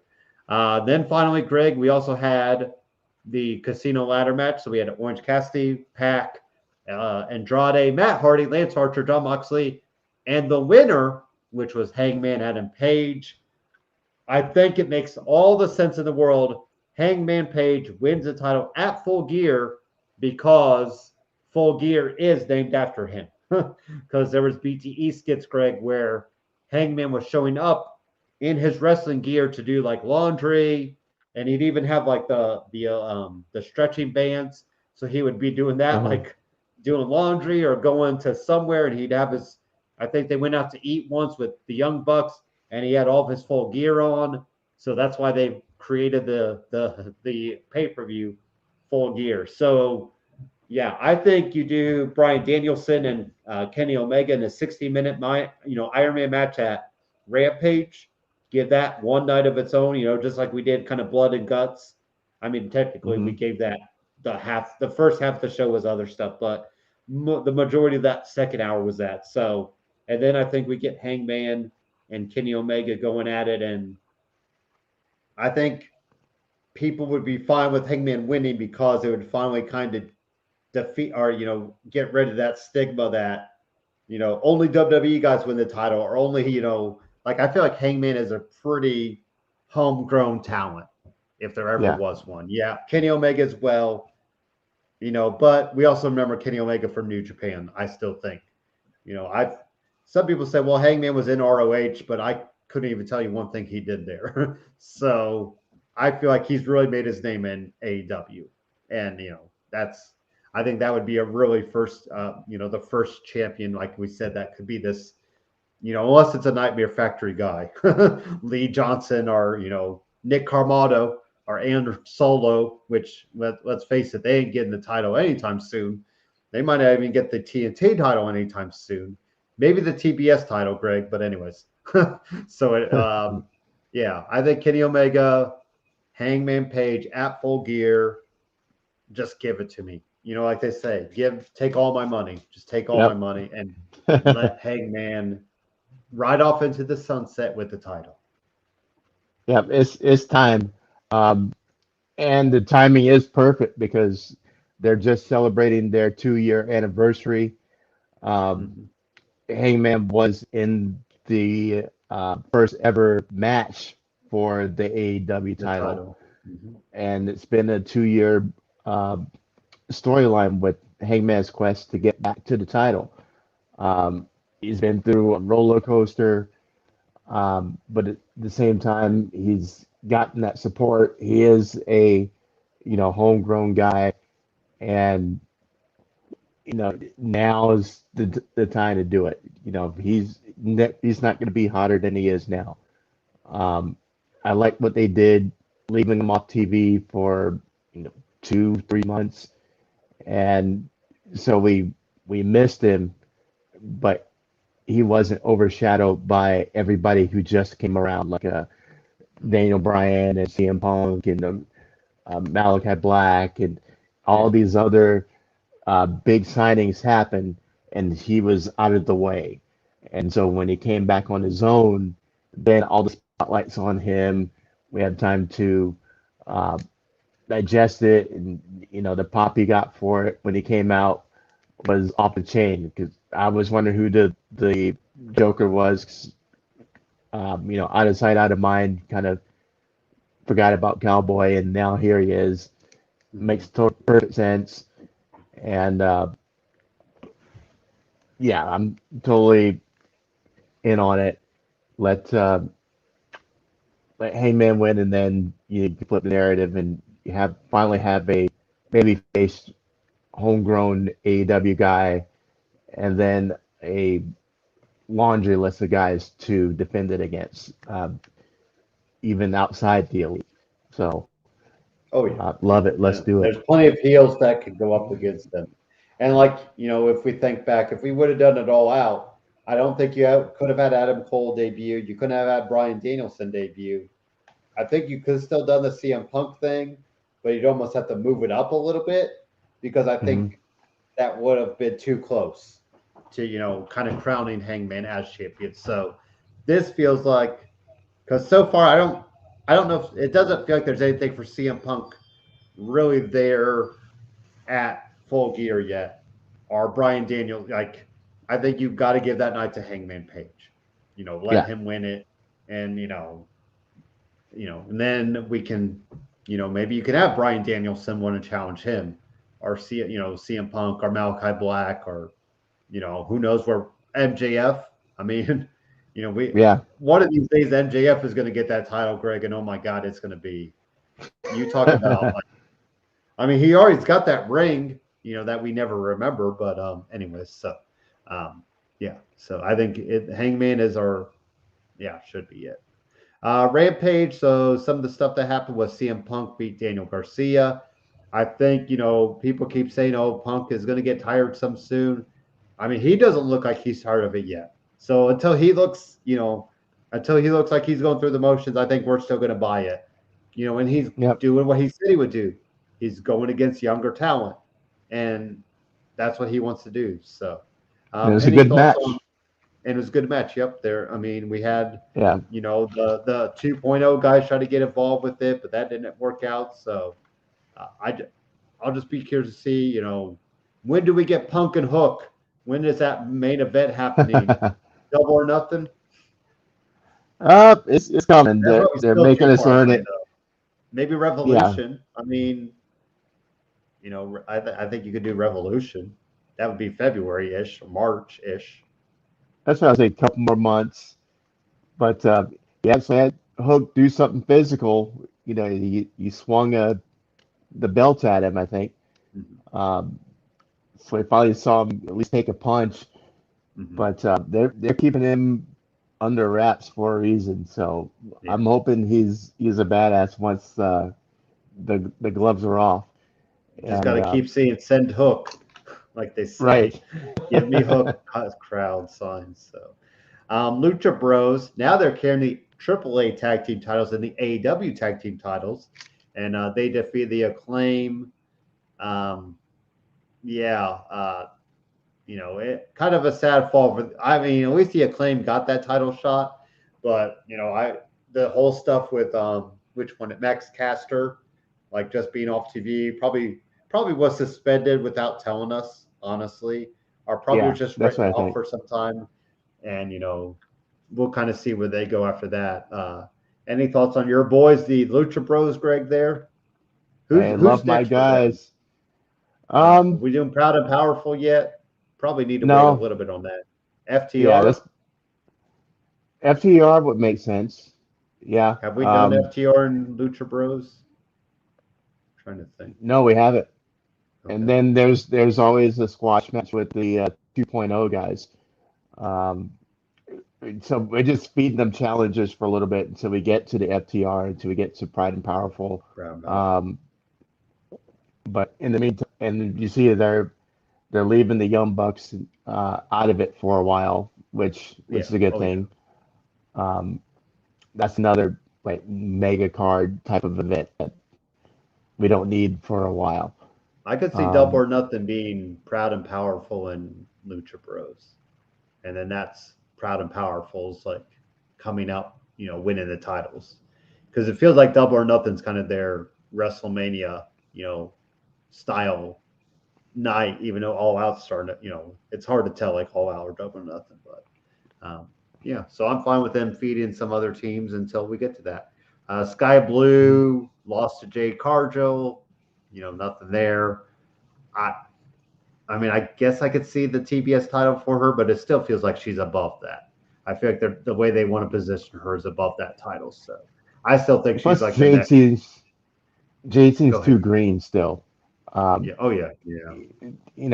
Her work is okay, but she's not. She only has and it's only a handful of matches, isn't it? Yeah. I mean, they're very, either she needs to get some more time at the Nightmare Factory or start getting her with the right women, because it's a very slow process for her. I think the show it showed she was 16-0, but I think most of those are dark elevation matches. That has to be, because I feel like Dynamite-wise, I feel like we haven't seen that many matches of hers. Right. So, and then finally, Ricky Starks defeated Brian Cage. We saw a little bit of blood here, saw some weapons. I just want to know what's next for Brian Cage. You felt like he did really nothing with the FTW championship.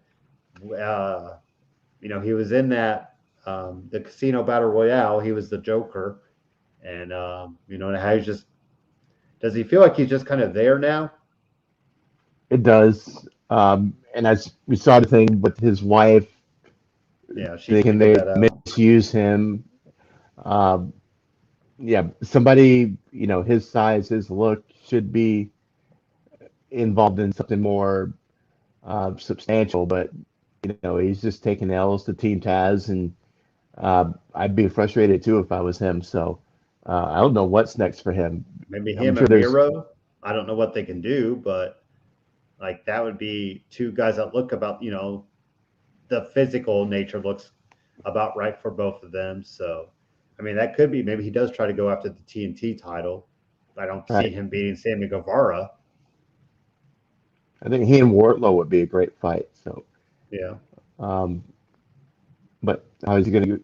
Maybe if Hager leaves, that Jericho pulls him into the inner circle. That's what I was wondering too. Like, would he be a fit for the inner circle? I'd have to they'd really have to work with him. Then again, you got Jake Hager involved with it. So if you could get Jake Hager in it, you could probably get just about anybody. So, right.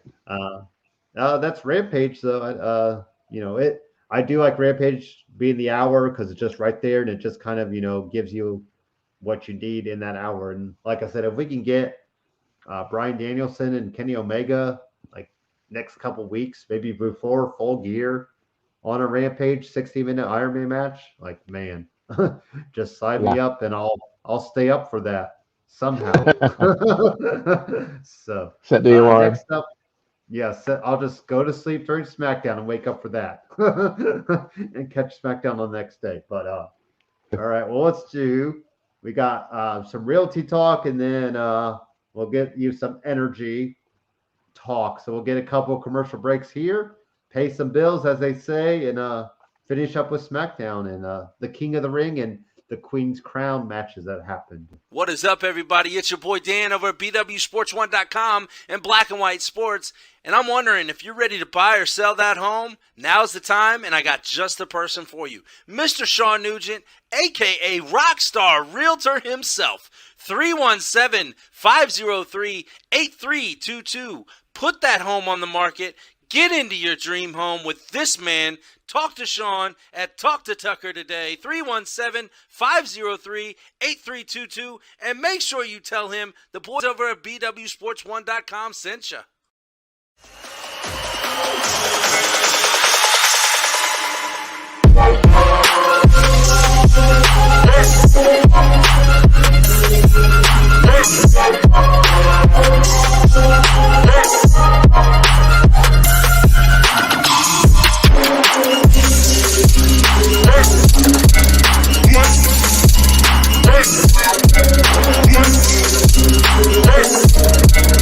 Yes.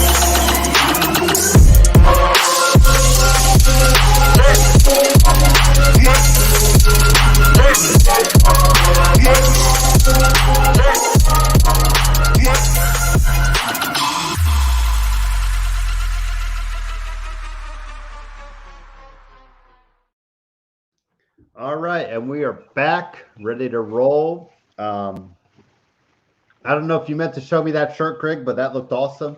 Yeah, I've been showing it off. You want to show the Fozzie? There it is. It almost looks like the cops, like an old school cops logo to me. Like the seat, I don't know if you noticed, I'm rocking my Golden Girls Motley Crue type shirt. So there you go. Always got to show off some cool. Yeah, I have too many T-shirts, but that's okay. You can never have enough, right? So exactly. I always want to sign up for like the T-shirt of the month club or something like that because I can always use another T-shirt. But yeah. Yeah, I was just saying I forgot to put my Fozzie shirt on, so I had to show it off. There you Shout out to Fozzie. Nice. Fozzie. Yes, sir. If you want to get in touch with us, Chris Jericho, we would love to have you on. I think that Rich Ward guy, he's been playing for him forever. So I think that's one of his longest tenured members of the band. So yeah, it's pretty cool. But he fits, right? He looks like a member of the Rock and Roll Express. Does. All right, so we got some Queen's Crown, King of the Ring talk. We did start out tonight with our 3 women of the Crown Jewel event, the SmackDown Women's title. We have Bianca Belair. She slammed Becky into Sasha. I think it would have been a little more impressive if she would have done the both of them through the table, but either way. But now Sasha's got the upper hand, Greg. Bianca's got the upper hand, so Becky's just going to roll, right? That's well, Our Becky needs to get the upper hand this week. Right. We got one more week to see who comes out on top, and then that person's not going to win. So, and we're getting Becky and Charlotte against. Is it against Bianca and Sasha? I think on Monday night.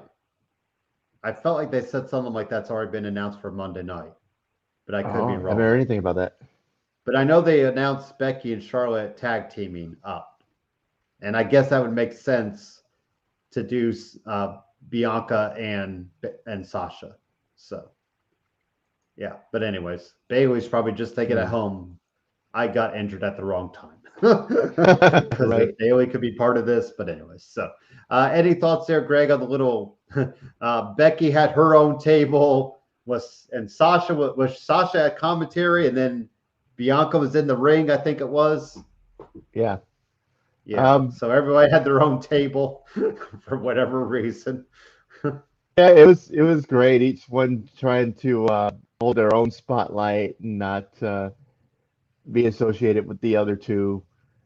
So it was an interesting take. I mean, we're used to the whole little contract signing business, but you got 3 divas, and they all want their own individual shine. So I like how they did that. It was pretty cool. Quite the ladder match with everybody sitting on ladders, but yeah, which is still talk about the most jarring visual. Like I remember that first time we did that, I was like, "What?" I'm like, "It's different, but like, what in the world?" Like, can you imagine like sitting on top of a ladder and having to get up a promo? That just seems like that seems like an NXT. Very first beginning challenge, like the NXT game show version challenge, where they had to roll the beer kegs and like do the obstacle course. But anyway, so Sami Zayn, Greg, defeated Rey Mysterio. The big story here is Sami Zayn pulls off the ring pad.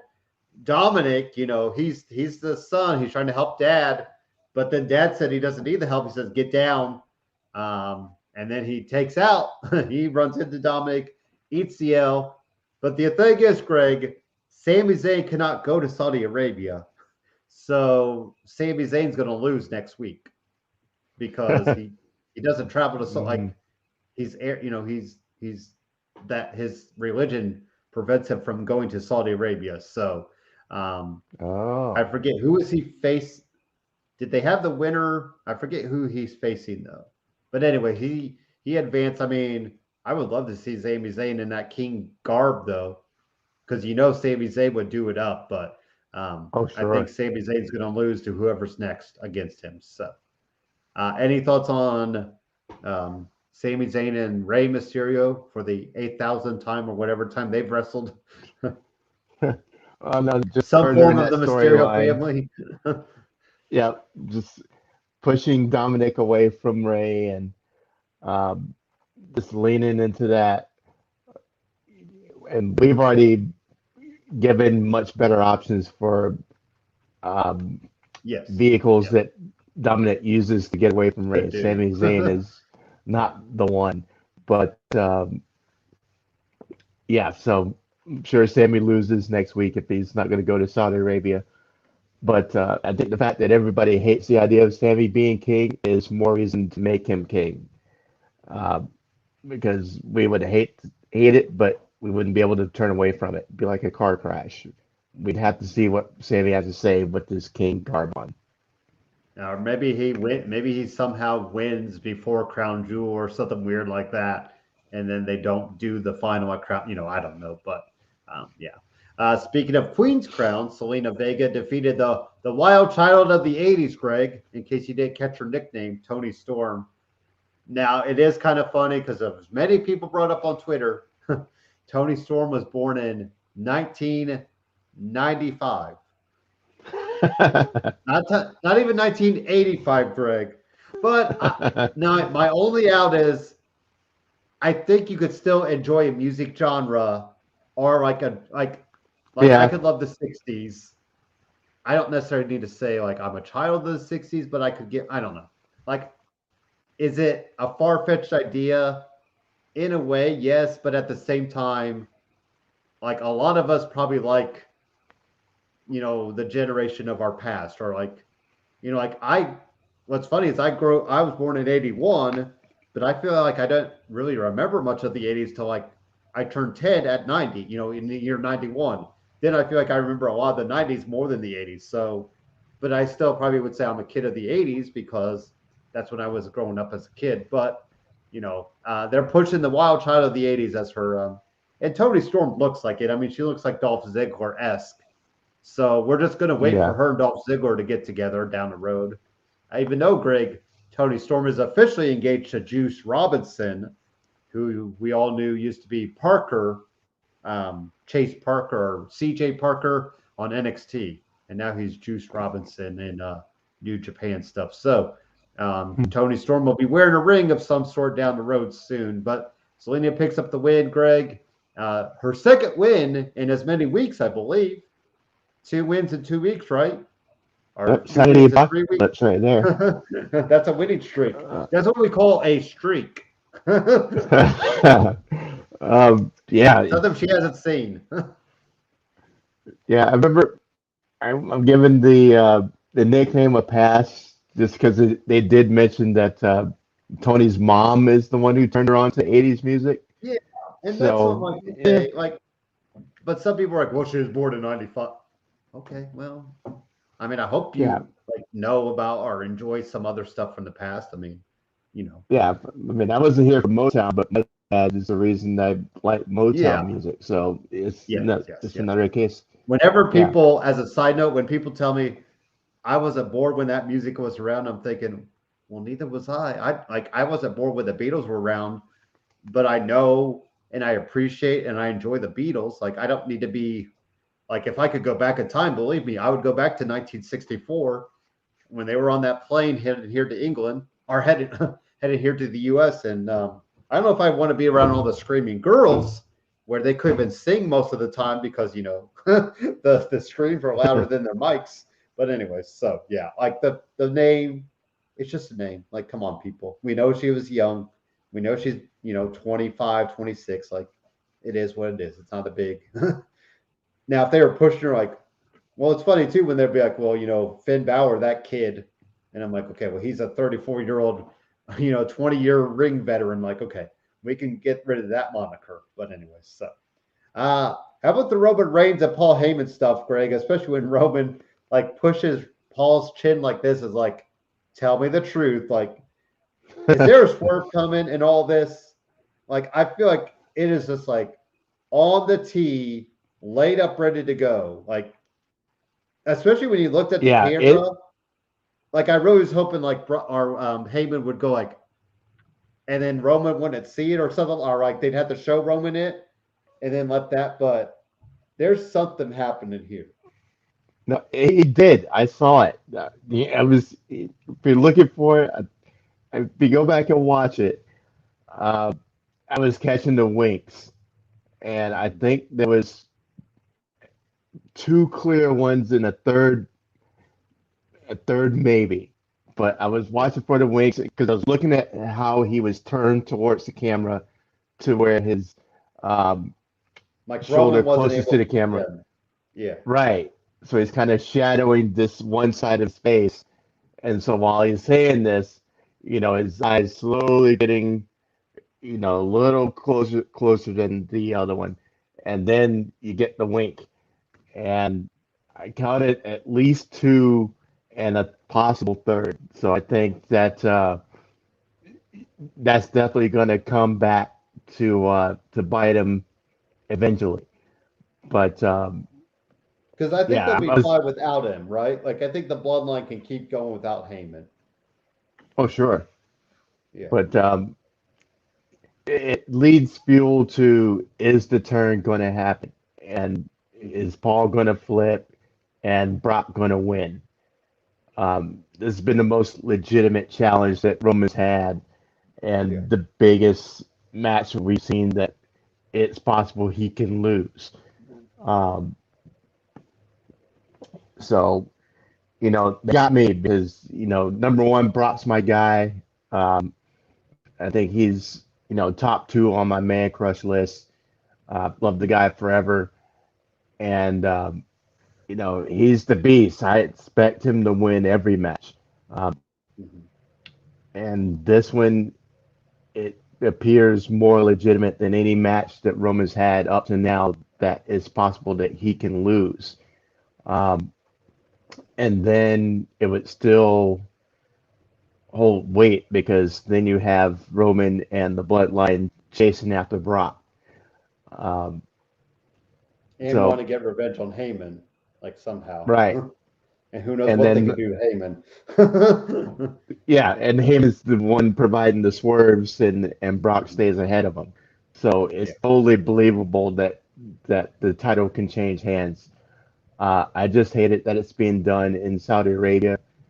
Um, Well, that's yeah, and I wonder if they'll do the title change there, or do you wait to back here? Because it doesn't feel yeah, like you said. It feels like people won't catch. How many people get to catch it live for one thing, and mhm. then do you want to do a title change in Saudi Arabia? Yeah, and that's exactly it. So that's more of why I'm thinking that the Usos get involved and Brock wins by disqualification, Hmm.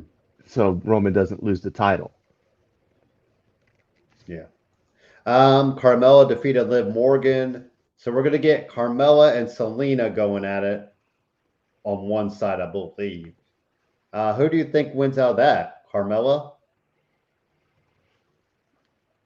Eh, If we want to do something with what? Selena needs to win this. Like the whole thing, I think. Yeah, but no, that's not going to happen. So I don't think that's going to happen she though. she's best a manager. I think she's going to end up managing somebody. Yeah. Um, but yeah, Carmella is Maybe at definitely going least to come picking out up on the this one. finals. Yeah. How about so Kevin Owens invaded Happy Talk, and got taken out. I was kind of waiting for the Street Profits to come out there to help him because they were supposed to be the guest anyway, but they didn't. Yeah, So does Kevin Owens just have to kill Madcap and Happy on his way to going back to Raw? Because pretty they were much. on SmackDown, right? Because they got shipped to SmackDown. Yep, they did. So yeah, it just feels like maybe Owen just kills them and goes off to Raw.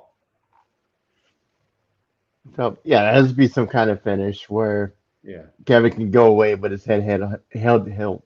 Easy way to say head held high, and so they have a legitimate match, and KO gets the stunner and a win going out the door. And probably pins Madcap because they must really believe in Baron because they just keep protecting him in those type of matches. And I mean, he's already won Money in the Bank. He's won King of the Ring. He's Like, man, you talk about a guy who's been, and like, but he hasn't moved up. Like, that's what's weird with Baron Corbin. He's won this stuff, but then he lost his Money in the Bank cash in.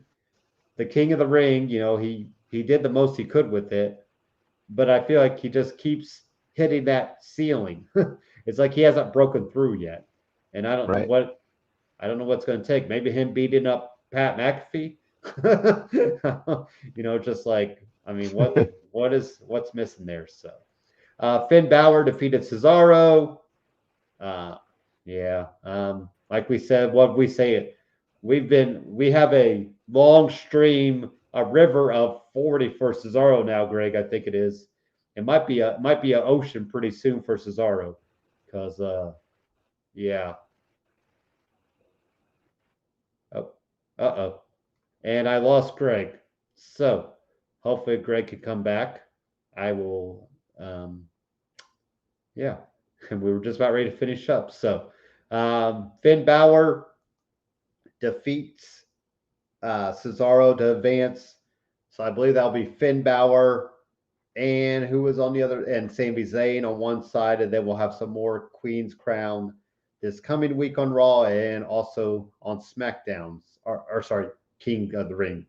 Finally, we got to Edge assaulting Seth Rollins in his whatever getup that was. I mean, if we had a look into Seth Rollins and Becky Lynch's Amazon fashion history, I would love to see some of the stuff that they're not buying. But we are going to get Edge and Seth in Hell in a Cell at Crown Jewel. There's Greg. Let's see if we can bring him back. I'll try to bring him back here. How are you doing there, Greg? You back and ready to go? Yep, I'm great. So I don't know what happened there, but I was like, maybe that river of 40 short-circuited the feed there. It might. That might have been my tears mixed in with the 40s there for Cesaro, because man, you just what, 4 months ago? Like, we really thought Cesaro, like, almost in Big E type territory. Like, I'm like, he had the match with Roman, he had the match with Daniel Bryan, but not to be. So, I was just finished up, Greg. So we have Edge, Seth Rollins, Hell in a Cell, because I forgot we're not getting Hell in a Cell the pay-per-view. So apparently they have unused Hell in a Cells that, they need to use every October. So we'll get at Crown Jewel. I'm wondering how the Crown Jewel crowd will react to the Hell in a Cell match, though, Greg. Yeah. I don't know which month all the pay-per-views happened, but I was thinking that I like it that this was a Hell in a Cell match because it seemed like it was spontaneous. Is October usually Hell in a Cell month? Yeah. October has been. Then that one year, I thought we moved it up to May or something like that. I felt like it happened after WrestleMania for some weird reason. But anyway, maybe that was Elimination Chamber. But either way, yeah, I feel like I like when Elimination Chamber was always February. Hell in a Cell is always October. Money in the Bank is always July. Like those, TLC's. Because remember, we also moved up TLC that one year.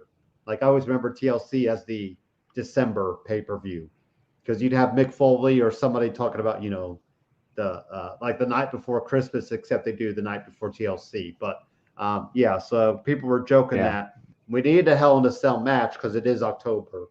And and I just, like I said, I'll be interested to see how that Saudi Arabian crowd reacts to it, because there's going to be some carnage between this match and then Roman and Brock.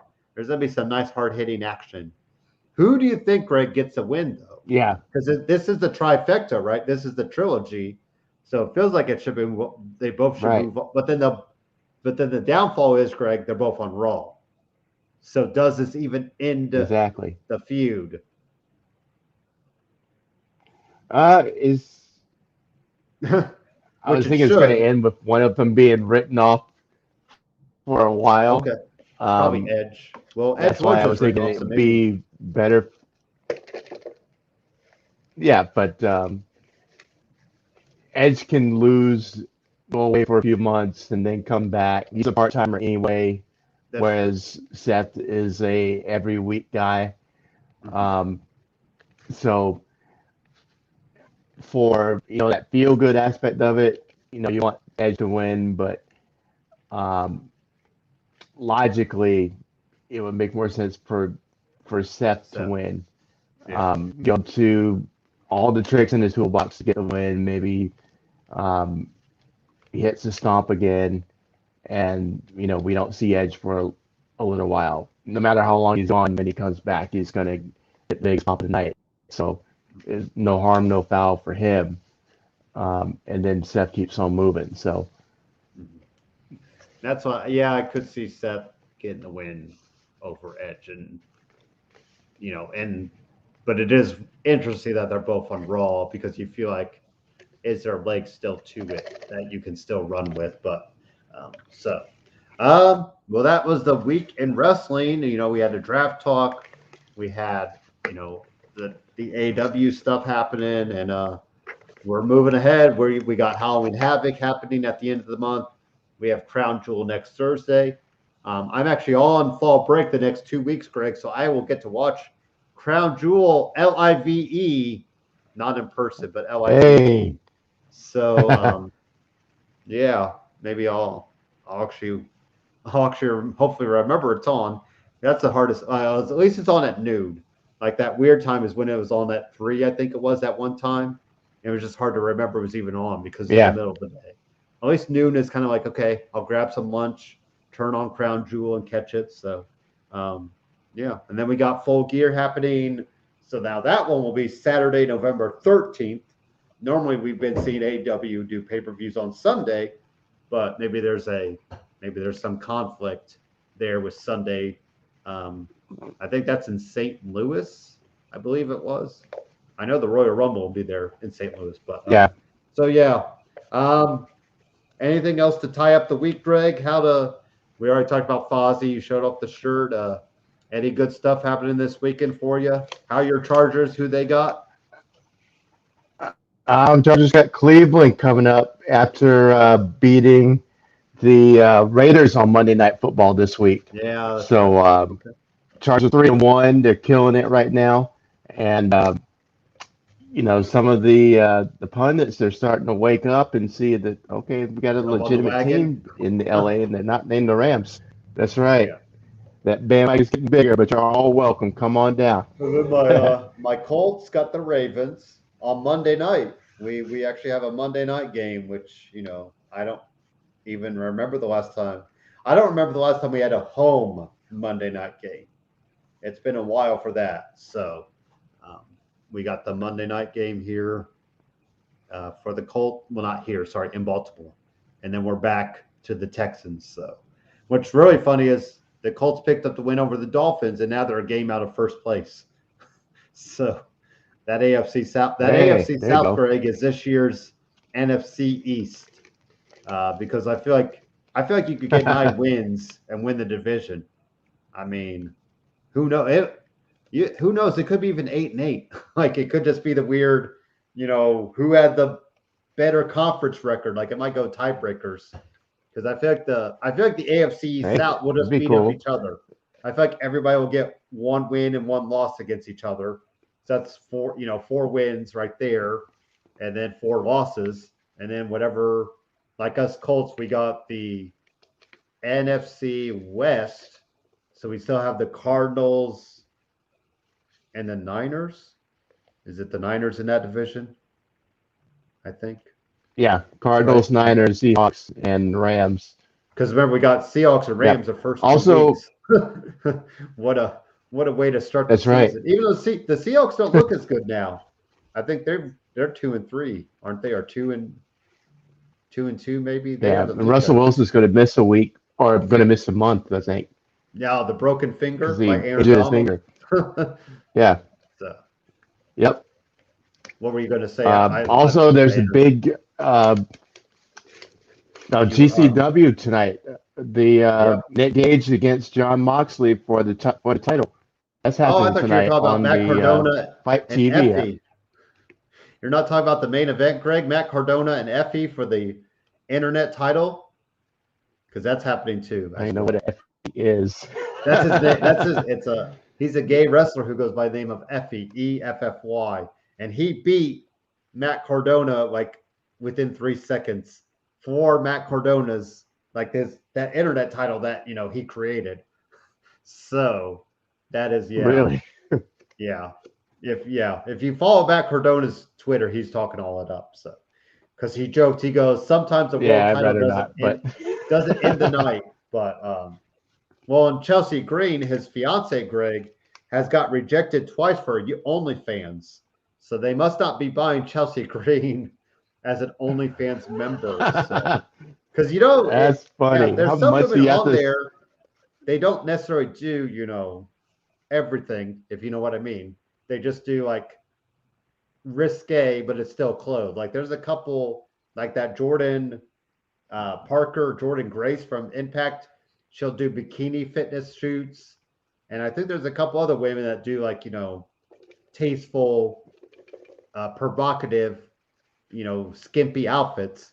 But I don't know what Chelsea Green was going to do. I was like, well, shoot, I might have to check that out. If she was going to do, something more than skimpy bikinis, because she already does that anyway when she puts it on her Twitter. So, but I don't know if Matt Cardona wanted that to be out there in the internet world, but it is what it is. So, but I'm definitely off topic. I'm going to try to find that match tonight, though.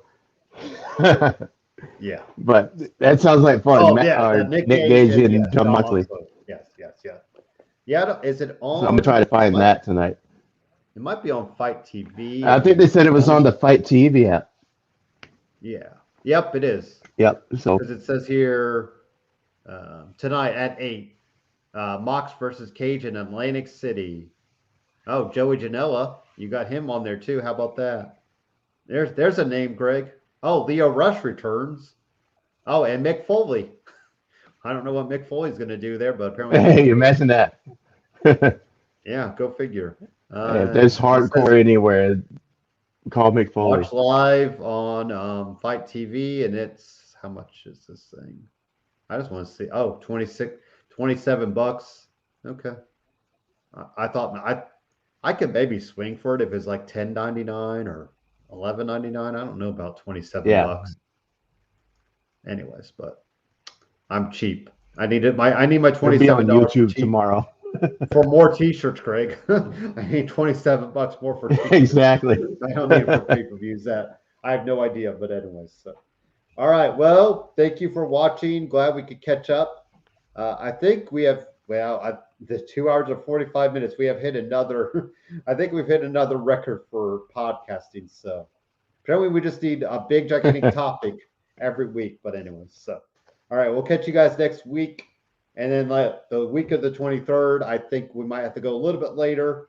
I'll just let you know, Greg, and let the lovely Superkickin fans know. And thank you for staying with us and give us all the love and support. So we'll talk to you guys next week at 12:30, right on time.